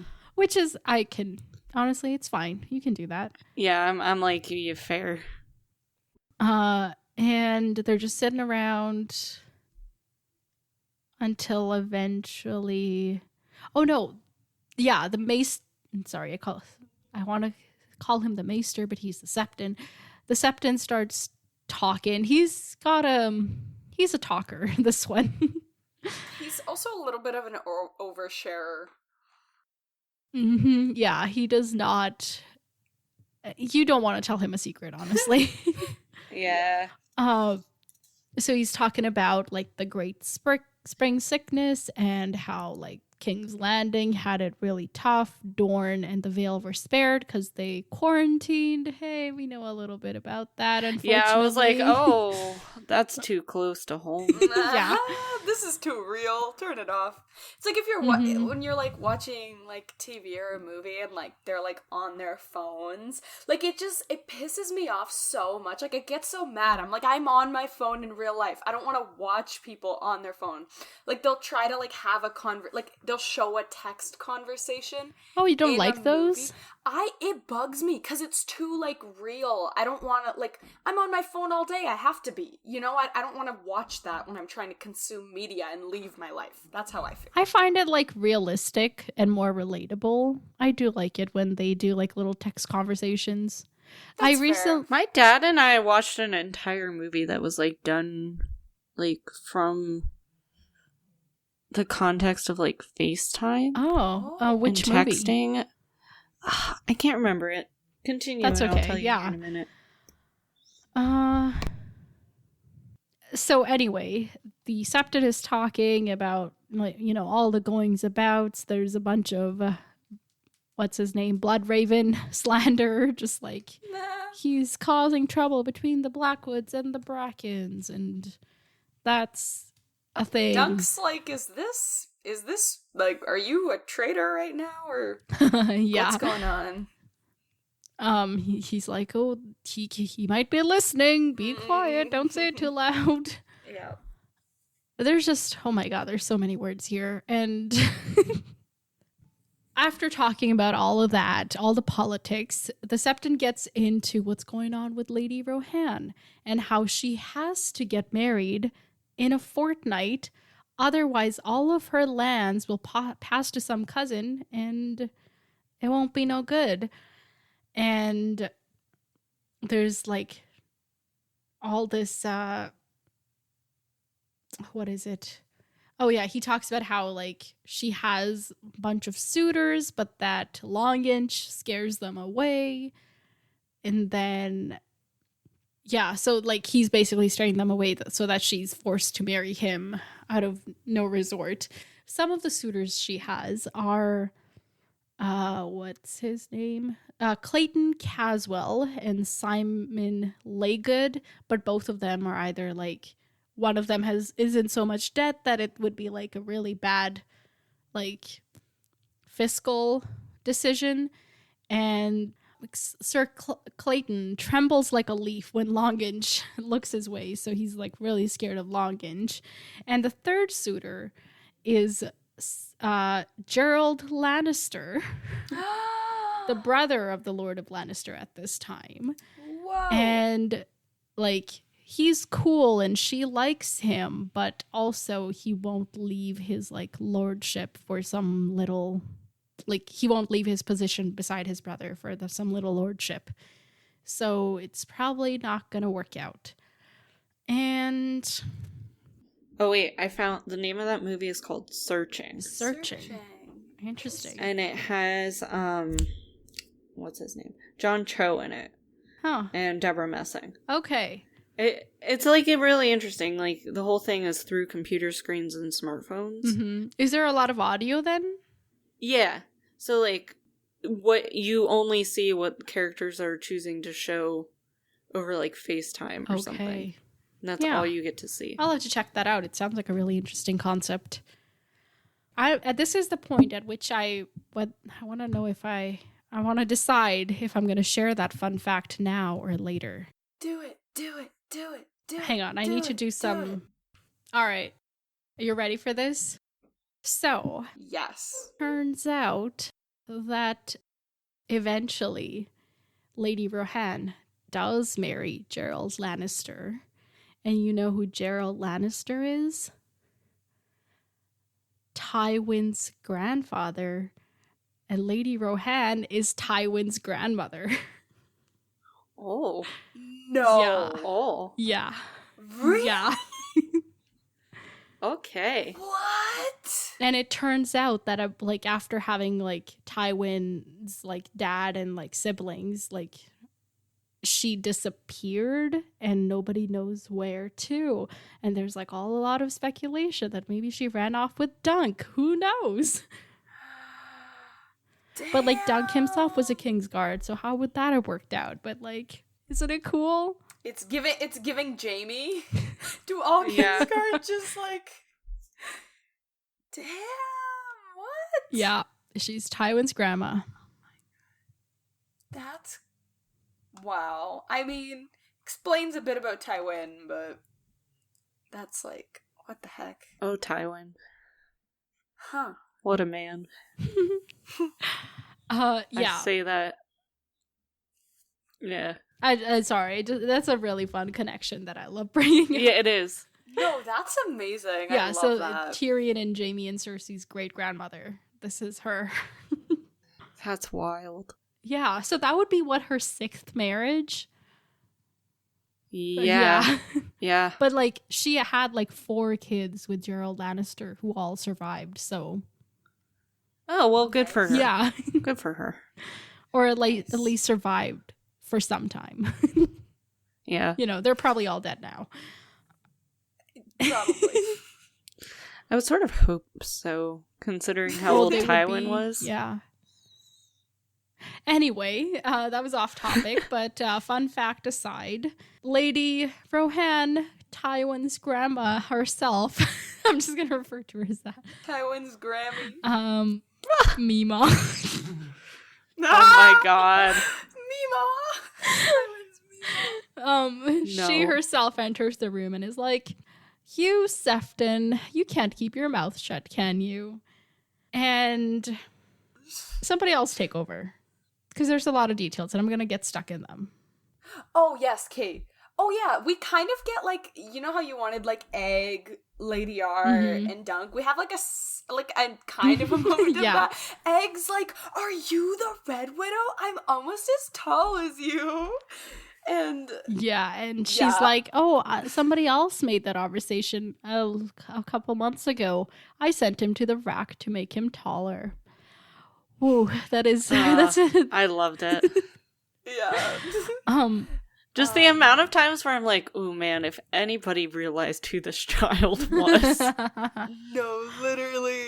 Oh my gosh. Yeah, and then Lady Rand's kind of just like, "Yeah, I know, like, that the whole thing that happened was Sir Lucas. I know it wasn't you. Like, I know you were just, like, trying to be courteous, and it just, like, didn't really work out." And then she's like, "Yeah, you know, like, you're taller than Sir Lucas, and he's very threatened by that." And he's my Castellan, but I don't want him to be. Like, Yeah. it's unfortunate. All of that. A legacy of my father's. And then she's kind of just like, "Who are you?" And, you know, he tells her about Sir Arlen and all of that. Yeah, and he taught me chivalry and the arts of war. And the same Sir Arlen knighted you. Dunk shuffled his feet. One of his boots was half unlaced, he Maybe. saw. No one else was like to do it. Like, he never says yes, which, you know, feeds to our theory that he was never knighted, but, like, is a truer Is knight. pretty much a Yeah. knight. Yeah. Yeah, and, like, she's just, like, making conversation. We learn more about her, like, about All of her husbands you know, her and her kids. and her kids that didn't survive. And then he's like, she's like, "Hey, do you want to join us? Like, you can be one of our knights. He'll be well fed, and Egg will be well trained." And he's like, "I train him." And she's like, "What? Who else trains him? Bennis, old Osgry, the chickens?" And Dunk is like, "Yeah, well, actually, I do send him chasing chickens sometimes to make him quicker, but I'm not going to tell you about that." But I can't tell her that. It's like, it reminded me of that's a funny. throwback to Arya when she was chasing cats. Oh, yeah. Oh, I forgot about that. Here's a throwback as She a throw was forward. Yeah, that's true. Nice little throw forward. Oh my god, that makes me so sad. She hadn't been through, like, too much yet. Right, all of her parents were alive. She was still with one of her Split siblings. up, but, like, there was hope Yeah. of, you know, seeing them eventually. Yeah. I hate everyone. Whatever. no. Going back to the third book is gonna be so sad after this. Like, it's gonna be another one of those, like, whatever. Okay, it's fine. I'm not sad. I'm happy. And so at this point, he's like, no. He's like, I'm sworn to Sir Eustace. And hey, by the way, rejects. to everybody who thought that I would struggle with saying Sorn sword, I think we have another winner for another. I think we have a winner. Yeah. Hey, I'm not struggling with saying it. I'm just literally forgetting it, so it's different. Okay, fine. And so she rejects the blood praise. She's like, oh, that's sweet, but like, nah. you know, he pricked the cheek. I need Dennis. Like, get out of my way. Not prick the cheek. Like, you know what I mean? Like, That was really like, did his thing. word. What an interesting innuendo. Yeah. Okay. Whatever. Okay. Rein it back in. Yeah, she's like, okay, bring me Brown Bennis and I will keep the dam because that's my dam stream. And that's my damn yeah, dam. that's my dam. Dunk is like, yeah, that's not right. Like the Oz Greys have owned it for centuries, or it's named after them. And she's like, actually, I have this paper to prove that they don't. And the maester shows him like the deed, and he recognizes the stamp of the king, but he can't read any of the words. So he's like, hey, Egg, come look at this word for me. I can't make it out. And Egg's like, yeah, it is that's what it says. Yeah. She owns the water. And specifically, only owns it for as long as Sir Eustace is alive, because if he dies without heirs, the water will pass to the crown. Mm-hmm. And then the Webbers won't have access to it either. So, like, she has an interest it was also part of the arrangement. Yeah. So the marriage helps that out, because now what's his is now hers, and she doesn't have to worry about him dying and her not having access to the stream thing. That's true. Mm-hmm. You know, I just keep thinking while I'm sitting here, all this for fucking Sir Bennis. He sucks. Literally. And then he just up and took everything off. The last few pages I loved this little novella. And the last few pages, I was just like raging. The Bennis thing, and then like Dunk almost died. Yeah. And then they were just like, oh, let's just get married and hash it all out. Y'all couldn't have done that 60 pages ago?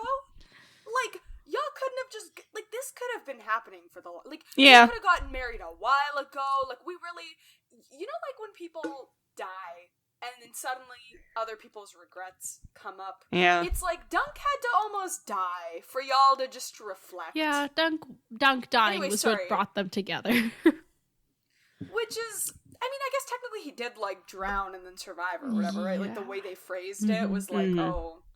But no, I was just like, what is wrong with you? Anyway, I was very angry. You have a right to be angry. Yes.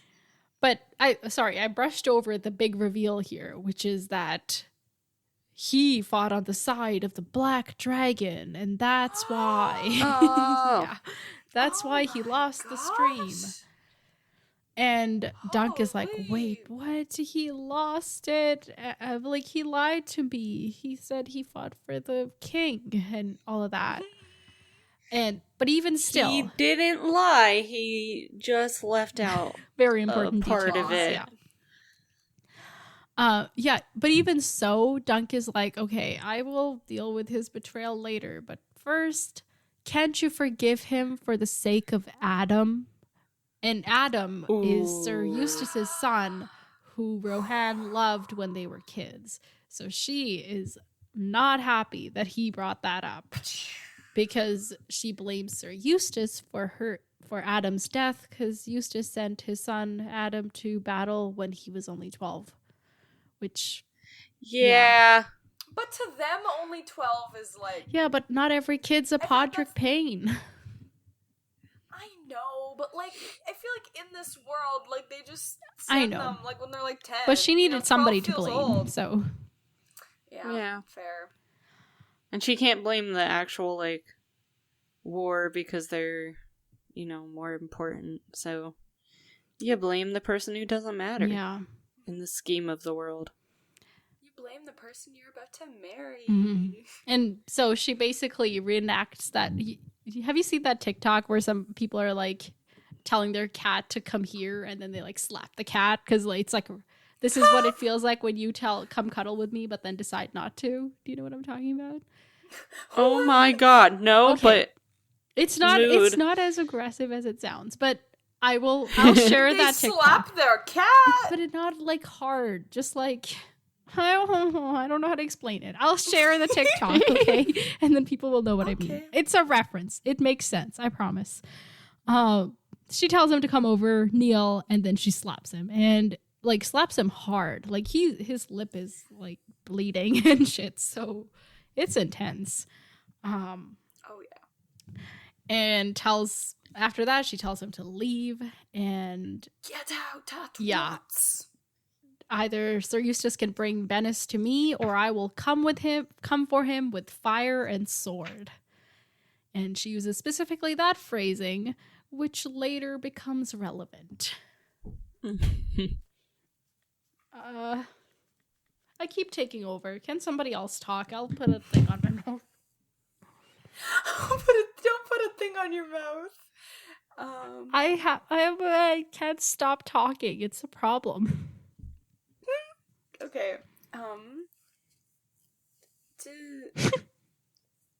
Give me a second. Okay, yeah. So then she's like, yeah, get out. Yeah, so sorry, what I have written here we already said, so I'm gonna skip this part. But yeah, she's like, these are your options, like, get the fuck out.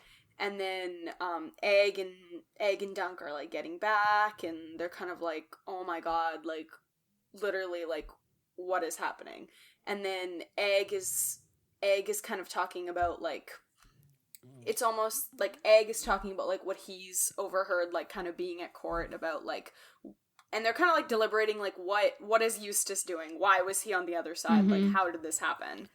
And then they're like, okay, like we'll just have to ask Eustace. Yeah. And at this point they're kind of like mad at Eustace, like they're like, what are you doing? Like you sent us to do this and you didn't even clarify anything for us. Mm-hmm. And then Egg is a little bit silent and like he's just like not totally being himself. And then Egg kind of starts talking again, and you can see that he's kind of angry about what the Septon had said about how Macon. Yeah. So Egg's Maker, father. Maker, or whatever. Yeah, the mean man is who he is in my mind. And how he's like sulking in Summerhall, and he's like, my dad's not sulking in Summerhall. But Dunk is like, yeah, but he is sulking because his brother didn't make him his hand. Yeah, so exactly. He made Bloodraven his hand, and he's like, oh, whatever. It's kind of, it's kind of a little bit slightly reminiscent of Stannis being like, mm-hmm. I don't get Storm's End, but I'm your big brother Stannis, or not big, but like, yes, bigger, older brother, Stannis. And then, but yeah, and this is where we also find out that the king had done the whole thing about like legitimizing his bastards and being like, this is a thing. Yeah, and Egg's and like, bastard. He should have never done that. Bastards are evil. And Dunk is Egg is kind of like going off. Yeah, Dunk is like, you realize that I might be a bastard. And Egg's like, yeah, nuh-uh. Like, no way. Yeah. I love these moments where like his entire worldview is like shattered, and it's like good. It's it's good growth. I like it. And then yeah, they get back, and Sir is still awake, waiting for them. Like the lights and everything aren't off yet, which normally they would be by this time. And Bennis is kind of like, y'all are back. Like where is everyone? And they're like all kind of just ready to go because they're kind of expecting the worst. Like we all know this probably wasn't going to be super successful, so they were expecting the worst. And then they give Bennis an update, and they're like, yeah, she wants you, and she's going to keep the water, like, nothing has changed. And then they get on over to... Yeah, no, he's like, oh, well, what's the big deal? All I did was give the dude a scar. Women like scars. And Dunk's like, oh, you won't mind slitting your nose then? Because that's like the punishment that she'll give if he presents himself. And he's like, oh, no way am I doing that. So, bit of a hypocrite. Yeah. Yeah. And then we get on over to Sir Eustace, and he's kind of like, you didn't... she's like, oh, like the first, they start off the conversation, and he's like, what's going on with your lip? And Dunk explains that he, got slapped by her, and they start talking about how, like, Dunk is like, bro, you did not tell me that you were on the Black Dragon side. Mm-hmm. And Sir Eustace is like, yeah, I kind of knew this would come up. I was fully aware. I just decided to do nothing about it. Yeah. And he's kind of explaining that, like, like the winners are the ones who get to tell the tale. And if exactly we'd won, then like I'd be the winner. Like, okay. But I'd be the loyalist, they would be the rebel. And it's like, okay, but this still doesn't excuse you not telling us what's going on. Like, stop playing the victim. What's going on? Like, what's happening? That's such a good term for him. Like, he's playing the victim. Mm-hmm. Yeah. And he's just... Yeah, he lives so much in the past. Like, it's true that the winners write the history. That is 100% true. But, like, he's dwelling on the ifs rather than the is. Like, what is. Yeah. Oh, 100%. And he's, like, really making life miserable for other people. And he's dwelling, like, very specifically. There's not, like you said, it's not just, like, a general, like, oh, if things had been different. He has thought this through down to every single detail. He's like, if this one thing had been different, or if this one thing had been different, it really indicates how much time he spends just dwelling. And yeah. And I feel sorry for him that he doesn't have anybody, but also we find out that part of the reason he doesn't have anybody is because he chose the wrong side. His sons died there. Then he had to give his daughter up as hostage, and his wife committed suicide because of the grief of losing all of her kids. So, like... his choices led to the death of everybody. Yeah, pretty much.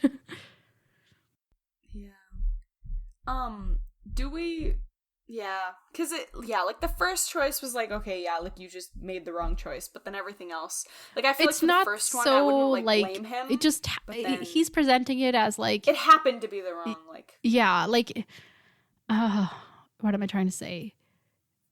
Like, with Lady Rohan, like, she had no influence on whether her family, kids, husbands died or not. And, like, she's in that lonely position, how we were comparing how they're both, like, kind of similar in that way. But like, their death was a direct result of his actions, but he's not at all...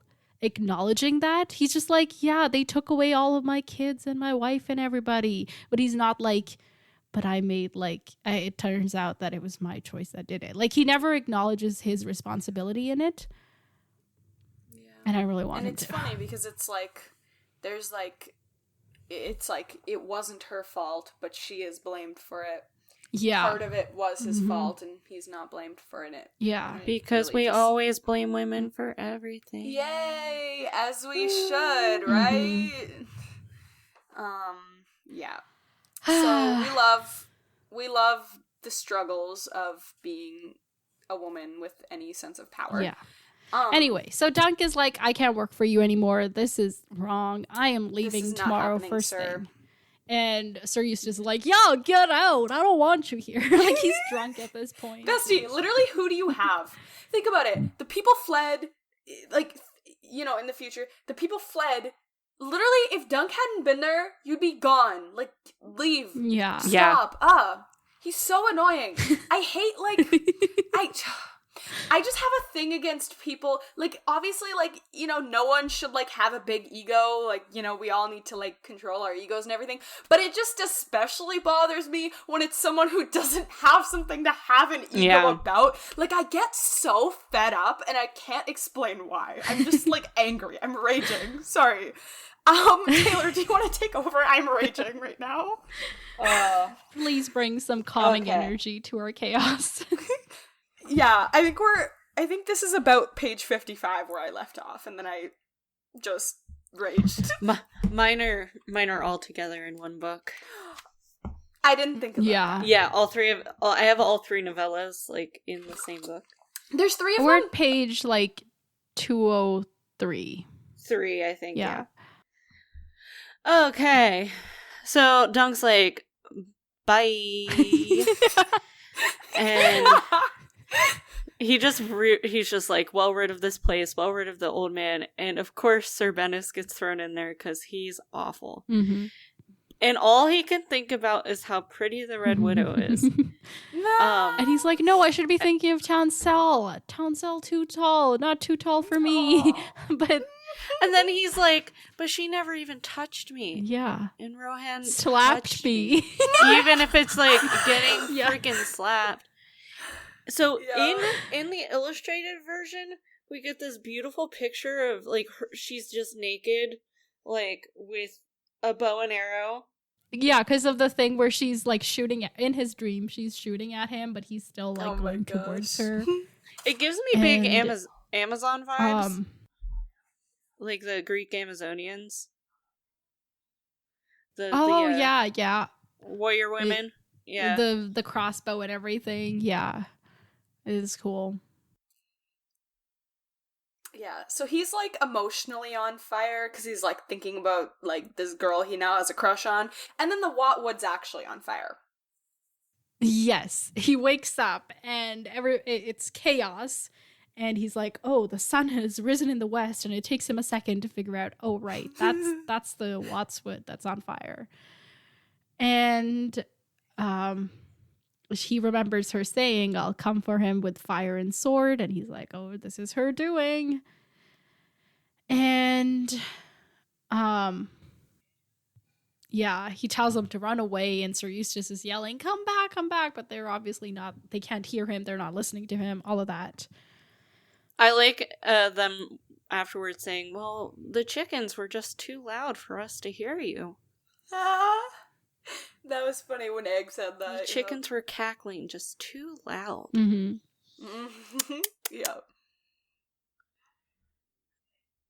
Yeah. I'm just... And at first they didn't go either. Like, they were like, oh, we gotta listen to our lord. And then he was like, do you want to kiss your wife again? Or, see your children? Go the fuck away. Mm-hmm. Yeah. The fact that he has to like beg them to save their own lives. I guess it was also like sometimes they'll just be like, oh, you guys, like I swear there was a couple instances earlier where Bennis would be like, oh, you guys are useless, leave, so it takes a couple tries for them to be like, he's serious. Right. But also like they're so like they hold such little power. They're just being played as pawns in this situation that like if they do this, they know that they're supposed to follow their liege lord, but then this other dude's telling them to not do that. Like it's a tough situation to be them. And and so they run away, and they leave Bennis and Sam Stoop and his wife, to hold down the tower, and just Eustace, Dunk, and Egg go to the dam. Mm-hmm. And Dunk has got his armor on, and one more thing from Egg, which we find out is a thing from his boot, which is the ring. So they go to the dam, and they're waiting there, and Dunk is sure that Lady Rohan will show up, and she does eventually. And Sir Eustace is like, telling him to like really like subtly kill her so that they'll all like fall apart and then just don't like there won't be any fighting anymore. And Dunk is like, I get what you're saying, but I'm not sure I want to do it. So so when she finally shows up, she comes with like a big retainer. Like there's like 35 people on her side and 3 on the other, and it's and one of them's a 10-year-old. It's fine. Right. Yeah. But Dunk makes up for it. He's basically 2 people in one, right? He's just 3 3 babies in a trench coat. Oh my god. Oh yes. Yeah. Yeah, but Basically. Sir Lucas is like 2.5 babies in a trench coat, so it's still like not someone his size. Yeah, so they start like exchanging insults, like you burned down my field and you burned down my wood or whatever, like you dammed my stream, you burned my wood, and she's like, you cut my peasant, like all of this stuff. And they're pretty much like, we did not create this like Watts wood fire, like it could have easily affected us. Yeah. And also, like, they get part of, like, don't they have access to the wood, too, according to the contract? Like, oh, you get blank amount of That's wood true, per yeah. year, etc. So either way, like, it's just not beneficial for them. And then she also points out, like, oh, like, it could have easily burned my crops. Like, why would I do this? So I personally, like, stand on the side, this was, like, a natural wildfire That's situation where I'm because thinking. of the drought conditions. That's where I'm at, too. I She's think not dumb. Like, she's a very intelligent woman. Like, she wouldn't have them do something so dumb.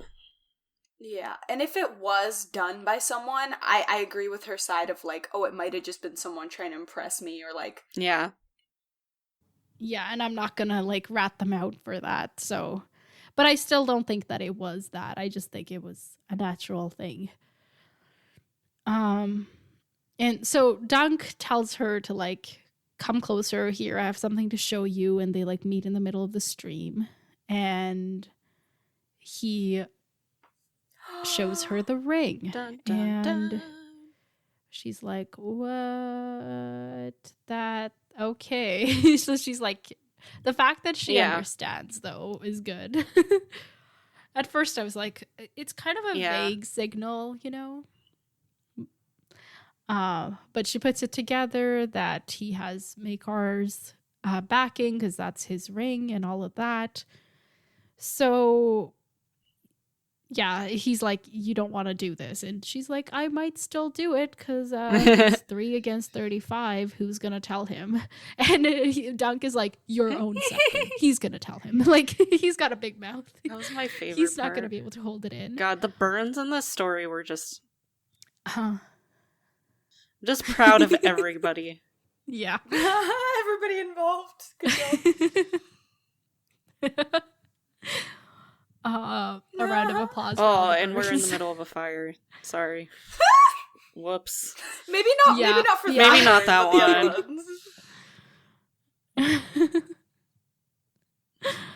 other ones. So yeah, he's talking about like how, you know, all the small folk are getting hurt for the sake of the Lord's pissing contest, and she's like, yeah, well, I'm a small woman and I gotta piss twice as hard to make my say be heard.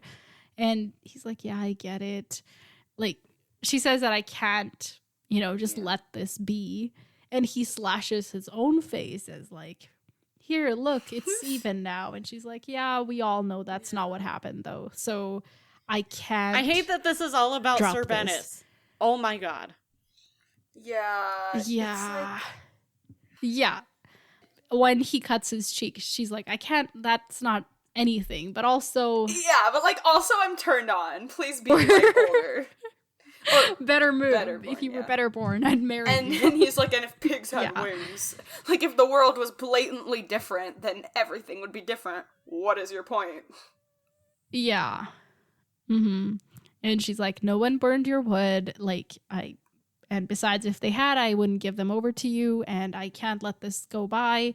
So it has to be either bring me an apology or a trial.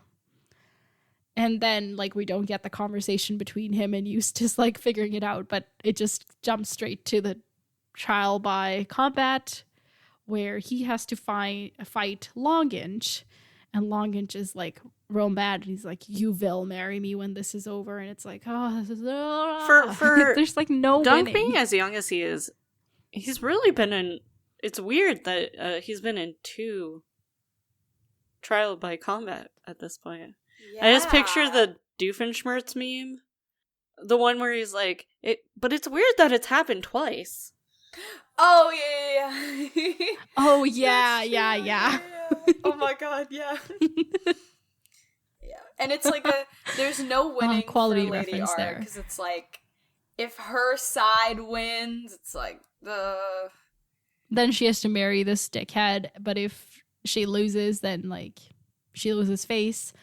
But they ended up making the best of the situation. So, yeah. Just the fact that, like, also the fact that she has to, like, keep this dude around, even though she's the lady and he's just somebody who, like, serves her. It's messed up. It's like, yeah, she's like, in power, but, like, Is she? really, it's like, yeah, it's like she It's really limited. can't have all Yeah. the power that he would if he was in her situation. And it's like the Septon just keeps being like, y'all, can we just, like, go to the King's Justice and, like, deal with this there? And they're like, no. And then they're like, okay, I guess we're starting this trial. Like, let's go. Yeah. And there's a lot of fight, and die. Just not as much die as sometimes. It looks like there's a smidge of die. There's some drown. Like, Dunk is about to drown, but at the last moment he finds his dagger and stabs Longinch in, like, a weak spot and kills him, but then he, like, totally passes out. And Just as a PSA, if you drown, you probably will pass out. Yeah, and he wakes up in Cold Moat, right? That's the name of the castle. And the Septon's looking over him and Maester's looking over him and is like, you're lucky I am Ironborn, because I know the ways of my people where we drown people and bring them back. Thanks. So I'm so happy with that. Thanks. Yeah, and he's got, like, not only did he drown, he has a broken ankle, a sprained knee, a broken collarbone, bruising in the, like, broken ribs probably. His skull might have been cracked, but not as probably cracked as not. Baylor's. And that okay. Touche! Too much, too soon. Don't say that No, to I'm Doug. not ready You're for gonna that. put him in a spiral for a year. Boys PTSD is real.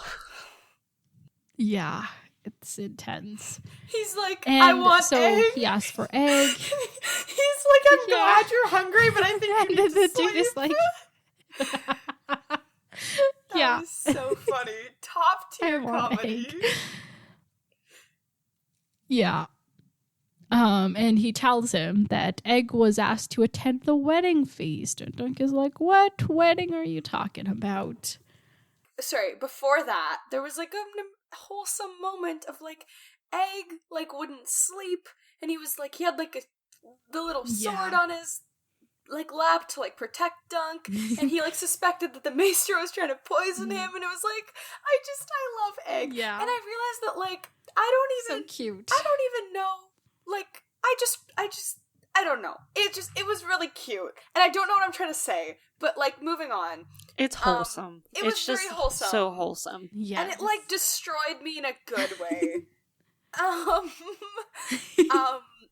But yeah, I was, like, this is where I just started raging. I was like, y'all got him killed for nothing. So, Eustace and Roanne are now getting married, and also it's finally raining, which is fun. And yeah, so we did this whole thing for night. I guess, like, the only thing I can see is, like, okay, you know, when they were having that conversation, when they met up in the middle, and Roanne and Dunk were talking, and Dunk was like, you know, you gotta forgive Sir Eustace for, like, the whole Adam thing. You know, like, I get that was, like, like one of those pivotal moments, but it's still like, you didn't need that. You knew that. You knew you had to forget. Do you know what I mean? Like, this entire, it's so pointless. And they were just like, oh my gosh, like, anyway, Dunk almost had to die. And all Sir Eustace gives him is a fucking cloak. And like, I've never known how to say this word. Can someone say it for me? Brooch. A brooch? Brooch. Okay, I always say this word wrong, so I'm not going to try to say it. That's all he gives him. And I was, until, like, afterwards when, you know, Roanne is like, here's, like, a new horse / yeah, it was a horse. Yeah. But I was like, really? That's all he gets? And, like, you know, I just, he was so underappreciated, and I was very angry. But yeah, he's leaving before he's fully healed, because he's like, we gotta get it back out onto the road. He tries to sneak out. And he's heartbroken, because he doesn't want to, like... I have to leave my crush behind, this is so sad. And my crush just got married to the dude who I was sworn to, like, I don't know how to feel. And then Roanne kind of catches up to him, and she's like, dude, you can't just, like, leave. Like, come on, be the captain of my, like, not Kingsguard, be the captain of my guard. Like, Dunk will, like, or Egg can, like, also vibe, and, like, you know, come on, just vibe. And he's like, no, I'm not gonna do that. You're not gonna be my lady mother. I was like, okay. And they have these, like, weird little, like, they're just, like, weird, like, I bet she's freckled all over. I bet you're large all over. Like, it's just these, like, weird interactions. I'm like, this is a weird sort of chemistry, but it's like not chemistry, it's just weird. And then she's like, okay, here's a horse, like, and he's like, okay, wait, I'm not mad anymore, this is a pretty cool horse. I will let you make amends. Yeah. I think that's the yeah. end. Yeah, take her to remember me by. And he's like, oh, trust me, I'm not going to forget you anytime soon. And she's like, just take her already. Instead, he, like, reaches over, grabs her braid, and first he kisses her, but then also cuts off her braid. Wait, what? Yeah, he cuts off her braid. Book does... that was not a thing. That did not... What? What do you mean? That's major part of the thing. No, did my thing get cut off? Because mine, I bred her for beauty and for speed, and then the PDF is over. Yeah, that what? I was gonna mention, like, it was a weird ending. Oh my god, I'm so sorry. I did not realize that. So we should fill you in. No, that's okay. Should we do, like, a live reading? I shared the PDF instead of, like, the actual book because I didn't want you to be spoiled on the other stories, but I didn't realize that they were just, like... I was thinking to myself, I was like, this doesn't really, like, feel like an ending. So, like, I figured, like, oh, you know, there's some chemistry there, it'll be explored, but I didn't know there was, like, there was actual actions going on.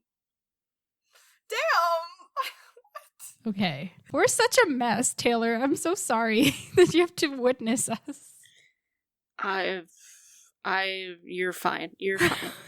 I teach children for a living. Nothing can be as messy as that. We're children with a few years behind us. Okay, here it is. It's only like one page that's cut off, so it's not too bad.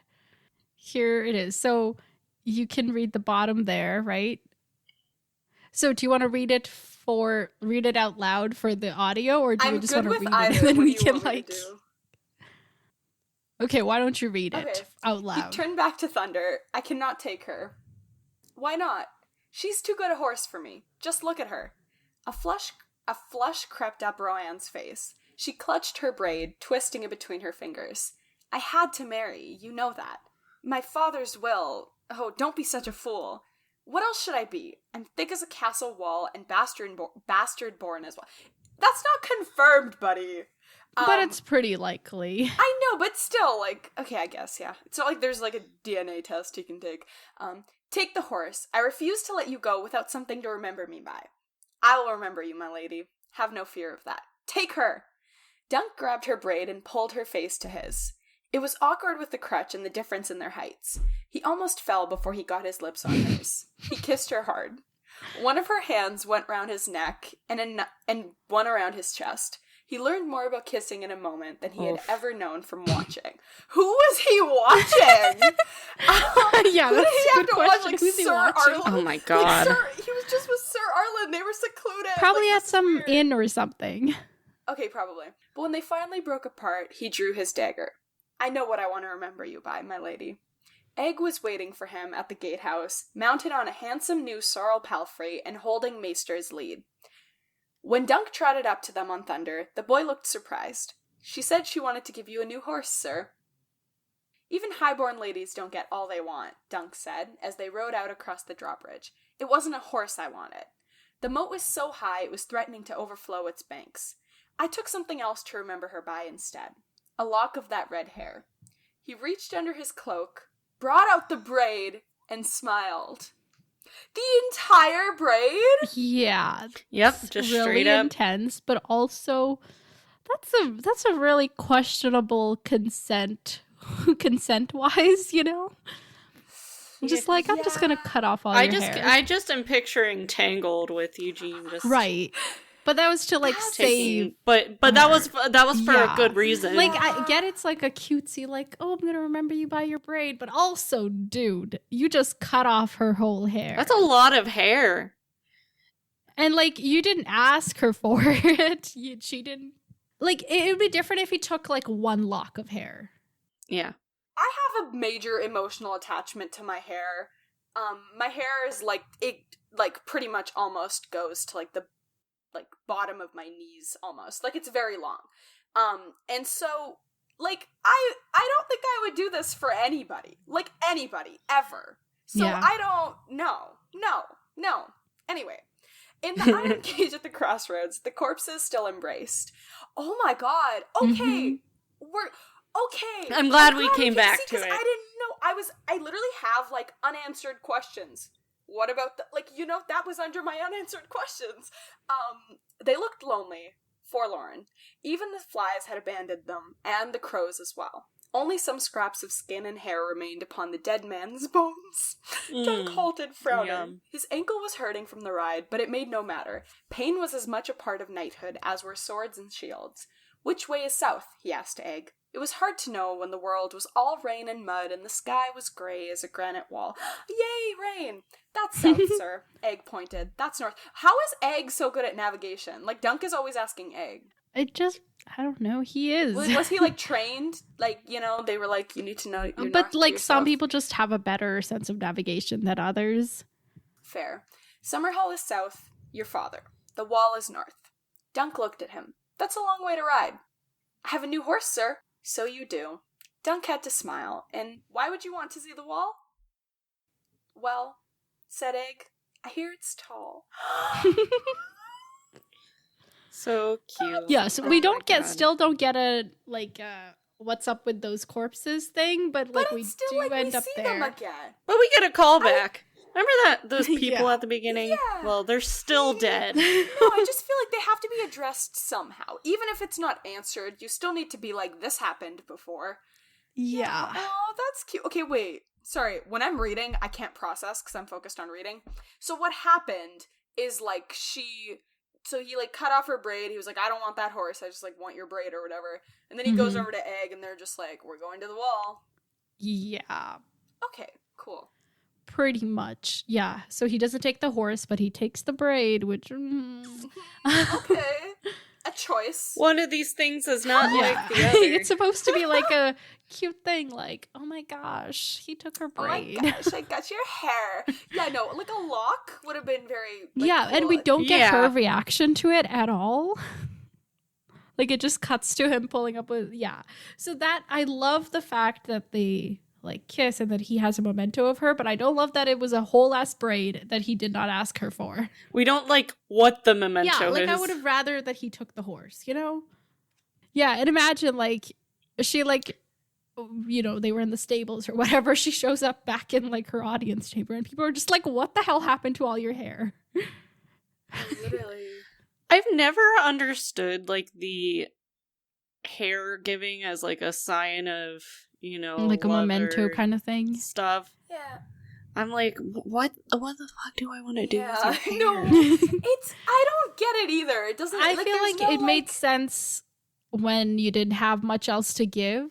with sweaters. It's like, you know, like sweaters are that's such fair. a thing. It's like, okay, it smells like the person. Sweaters are just nice in general. But hair, there's no like logic to it. It's just like a weird like hormones make you think it's cute. That's fair. Like there's no actual Yeah, it's like I get. thing to it. So in short, hair. nobody be giving anybody any hair, please.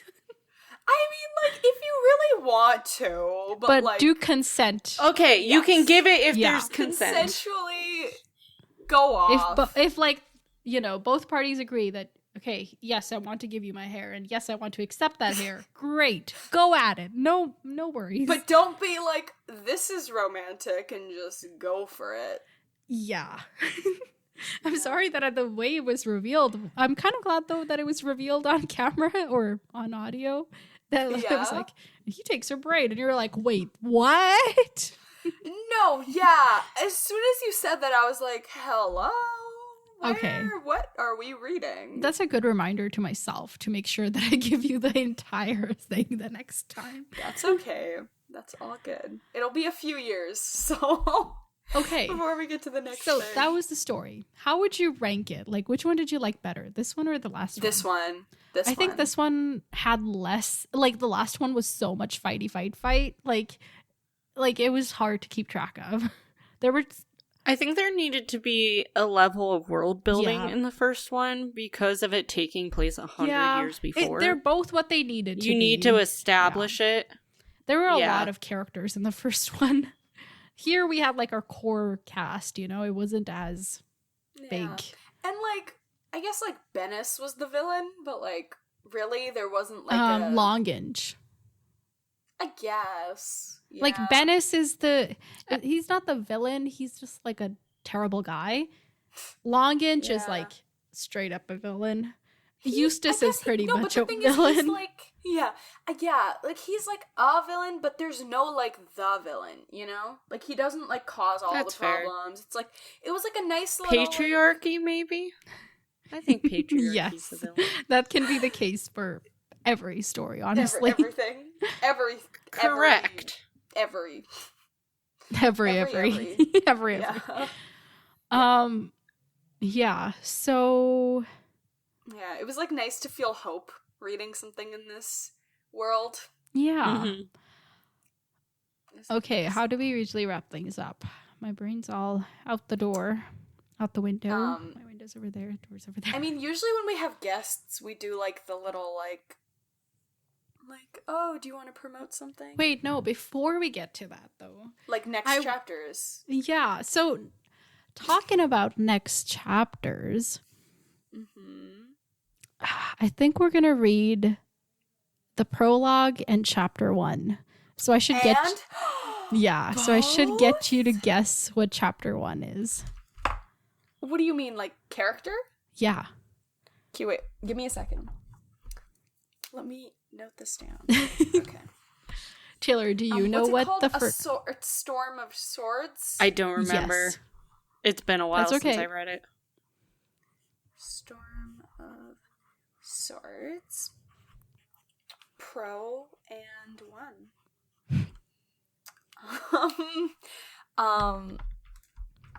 Pro and 1. Okay, who do we think? Okay, who do you think will be the prologue about? Like, will it be somebody we I think it'll be met? someone new. I think we're gonna keep Totally the trend different of new someone person? new who dies. Okay. I think we're keeping that trend going, and then I don't really know who. Like, I feel like it'll just Where be in the someone world? different. Okay, so we had one on the Dragonstone, and the first then- one was at the wall. Or Maybe beyond if the we wall. had like, you know, what would be so cool if we had someone in a shy, just like a fun little person. in that a would shy. be cool. Actually, no, wait, that wouldn't happen because Danny's now going the opposite direction, so that would be completely pointless. Okay, we'll have someone like in. I feel like it would be cool to have like one of the Tyrells, Okay. because then we have the So North, one of the we have Tyrells is gonna the die. Never eat so you eat. Yeah, so we have North, we have East, and then we have South. It would be like a nice little like callback. Well, I guess they're at King's Landing. Okay, whatever. I don't care. I need to stop, like, blocking my guesses. It'll be someone in the South, theoretically, like, on the... Tyrell. Okay. They'll die. Got it. Chapter 1 will be... maybe, like... Rob. That would be fun. I wanted someone new. Yeah. Oh, sorry. I've been Why like are you looking forward to laughing? this moment so much that I've like really built it up in my head. So it is a new character. Okay, wait, give me a second. Okay, we're getting a red pen. This is exciting. Okay, look at me. Okay. It's Jamie.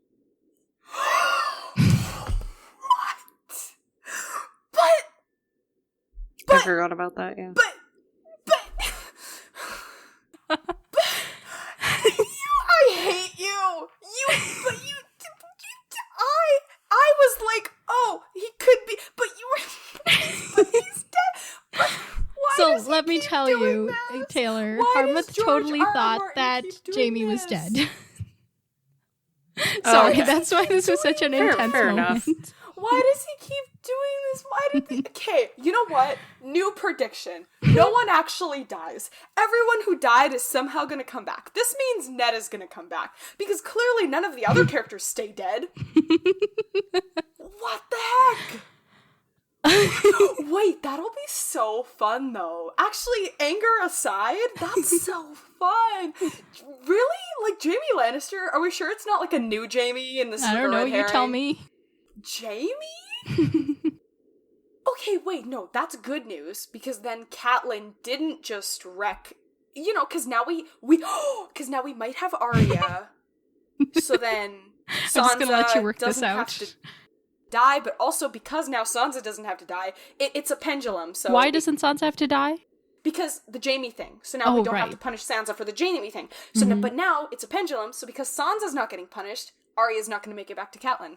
Okay. This is All so right. sad. Okay. Anyway, sorry, I'm like confused. So what are we gonna see from Jamie? Where is he gonna be? What's he gonna be doing? I don't even know what to tell you. Okay. Jamie, maybe we get some backstory about the whole Catelyn. I feel like he'll just like be vibing with Catelyn. With Catelyn. Okay, interesting. What do you think she did with that sword that she reached for? I have no idea. Cut off his hair. Maybe let's make like a crackpot. I always get confused, for context, Taylor. I always get confused between crackpot and crackhead, so I always say crackhead theory. Yeah. So I always, before I'm about to say it, I have to think about it. Crackpot theory. I don't know, but that makes no sense. Never mind, what is that's it? not- Tell it. I don't know. I was like, I need to make like a wild prediction. My Okay, wild what is prediction it? was going to be, what if she gave it to Jamie and she was like, kill me? I don't know why she We would do did- that, though. Yeah, the last Catelyn chapter was like 10 chapters before the end of the book, so we haven't heard from her in a while. No, but the fact that you're promoting this theory makes it not true. Out. That's not possible. Okay, Jamie, maybe like Catelyn and Jamie are just vibing and she's like gonna let him escape on some terms. She's like, give me back my daughters. Okay. Yeah, I don't know why she sounds like a southern man, but like a southern like 70-year-old man, like very old, but yeah, get that's what off she's my gonna lawn say. and bring me my kids. Anyway, sorry, I'm so confused now. I'm all over the place. Anyway, Jamie's gonna be vibing with Catelyn. I'm too confused to predict. I hate you. You always do this to me. I'm never trusting you I'm ever so again. happy. I Sorry. hate you. You're I so can't stop mean. smiling. It was such a good moment. It hurts. I Sorry, hate it Taylor. here. Sorry you had to witness all that geeking out. It was adorable. But I'm looking forward to that. I've never been so confused in my life. Okay. Now I'm like completely thrown off. Okay, well, Taylor, tell people how they can find you. Do you want to plug anything? Any of that?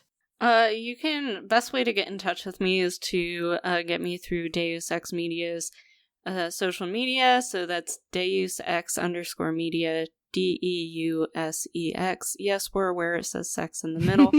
We did not do that on purpose. But it makes it all the better. It's on brand. It is on brand for our network. You can follow me at Tay_ballet on Instagram. I don't really post a lot. I do most of my stuff behind the scenes. But if you want to see pictures of my dog, I guess you can follow me on there. It's the best kinds of pictures. Actually, the restricted section just posted a picture of my pup. Yes, I saw a couple that. days ago. So cute. Yes, that was my pup Ginny.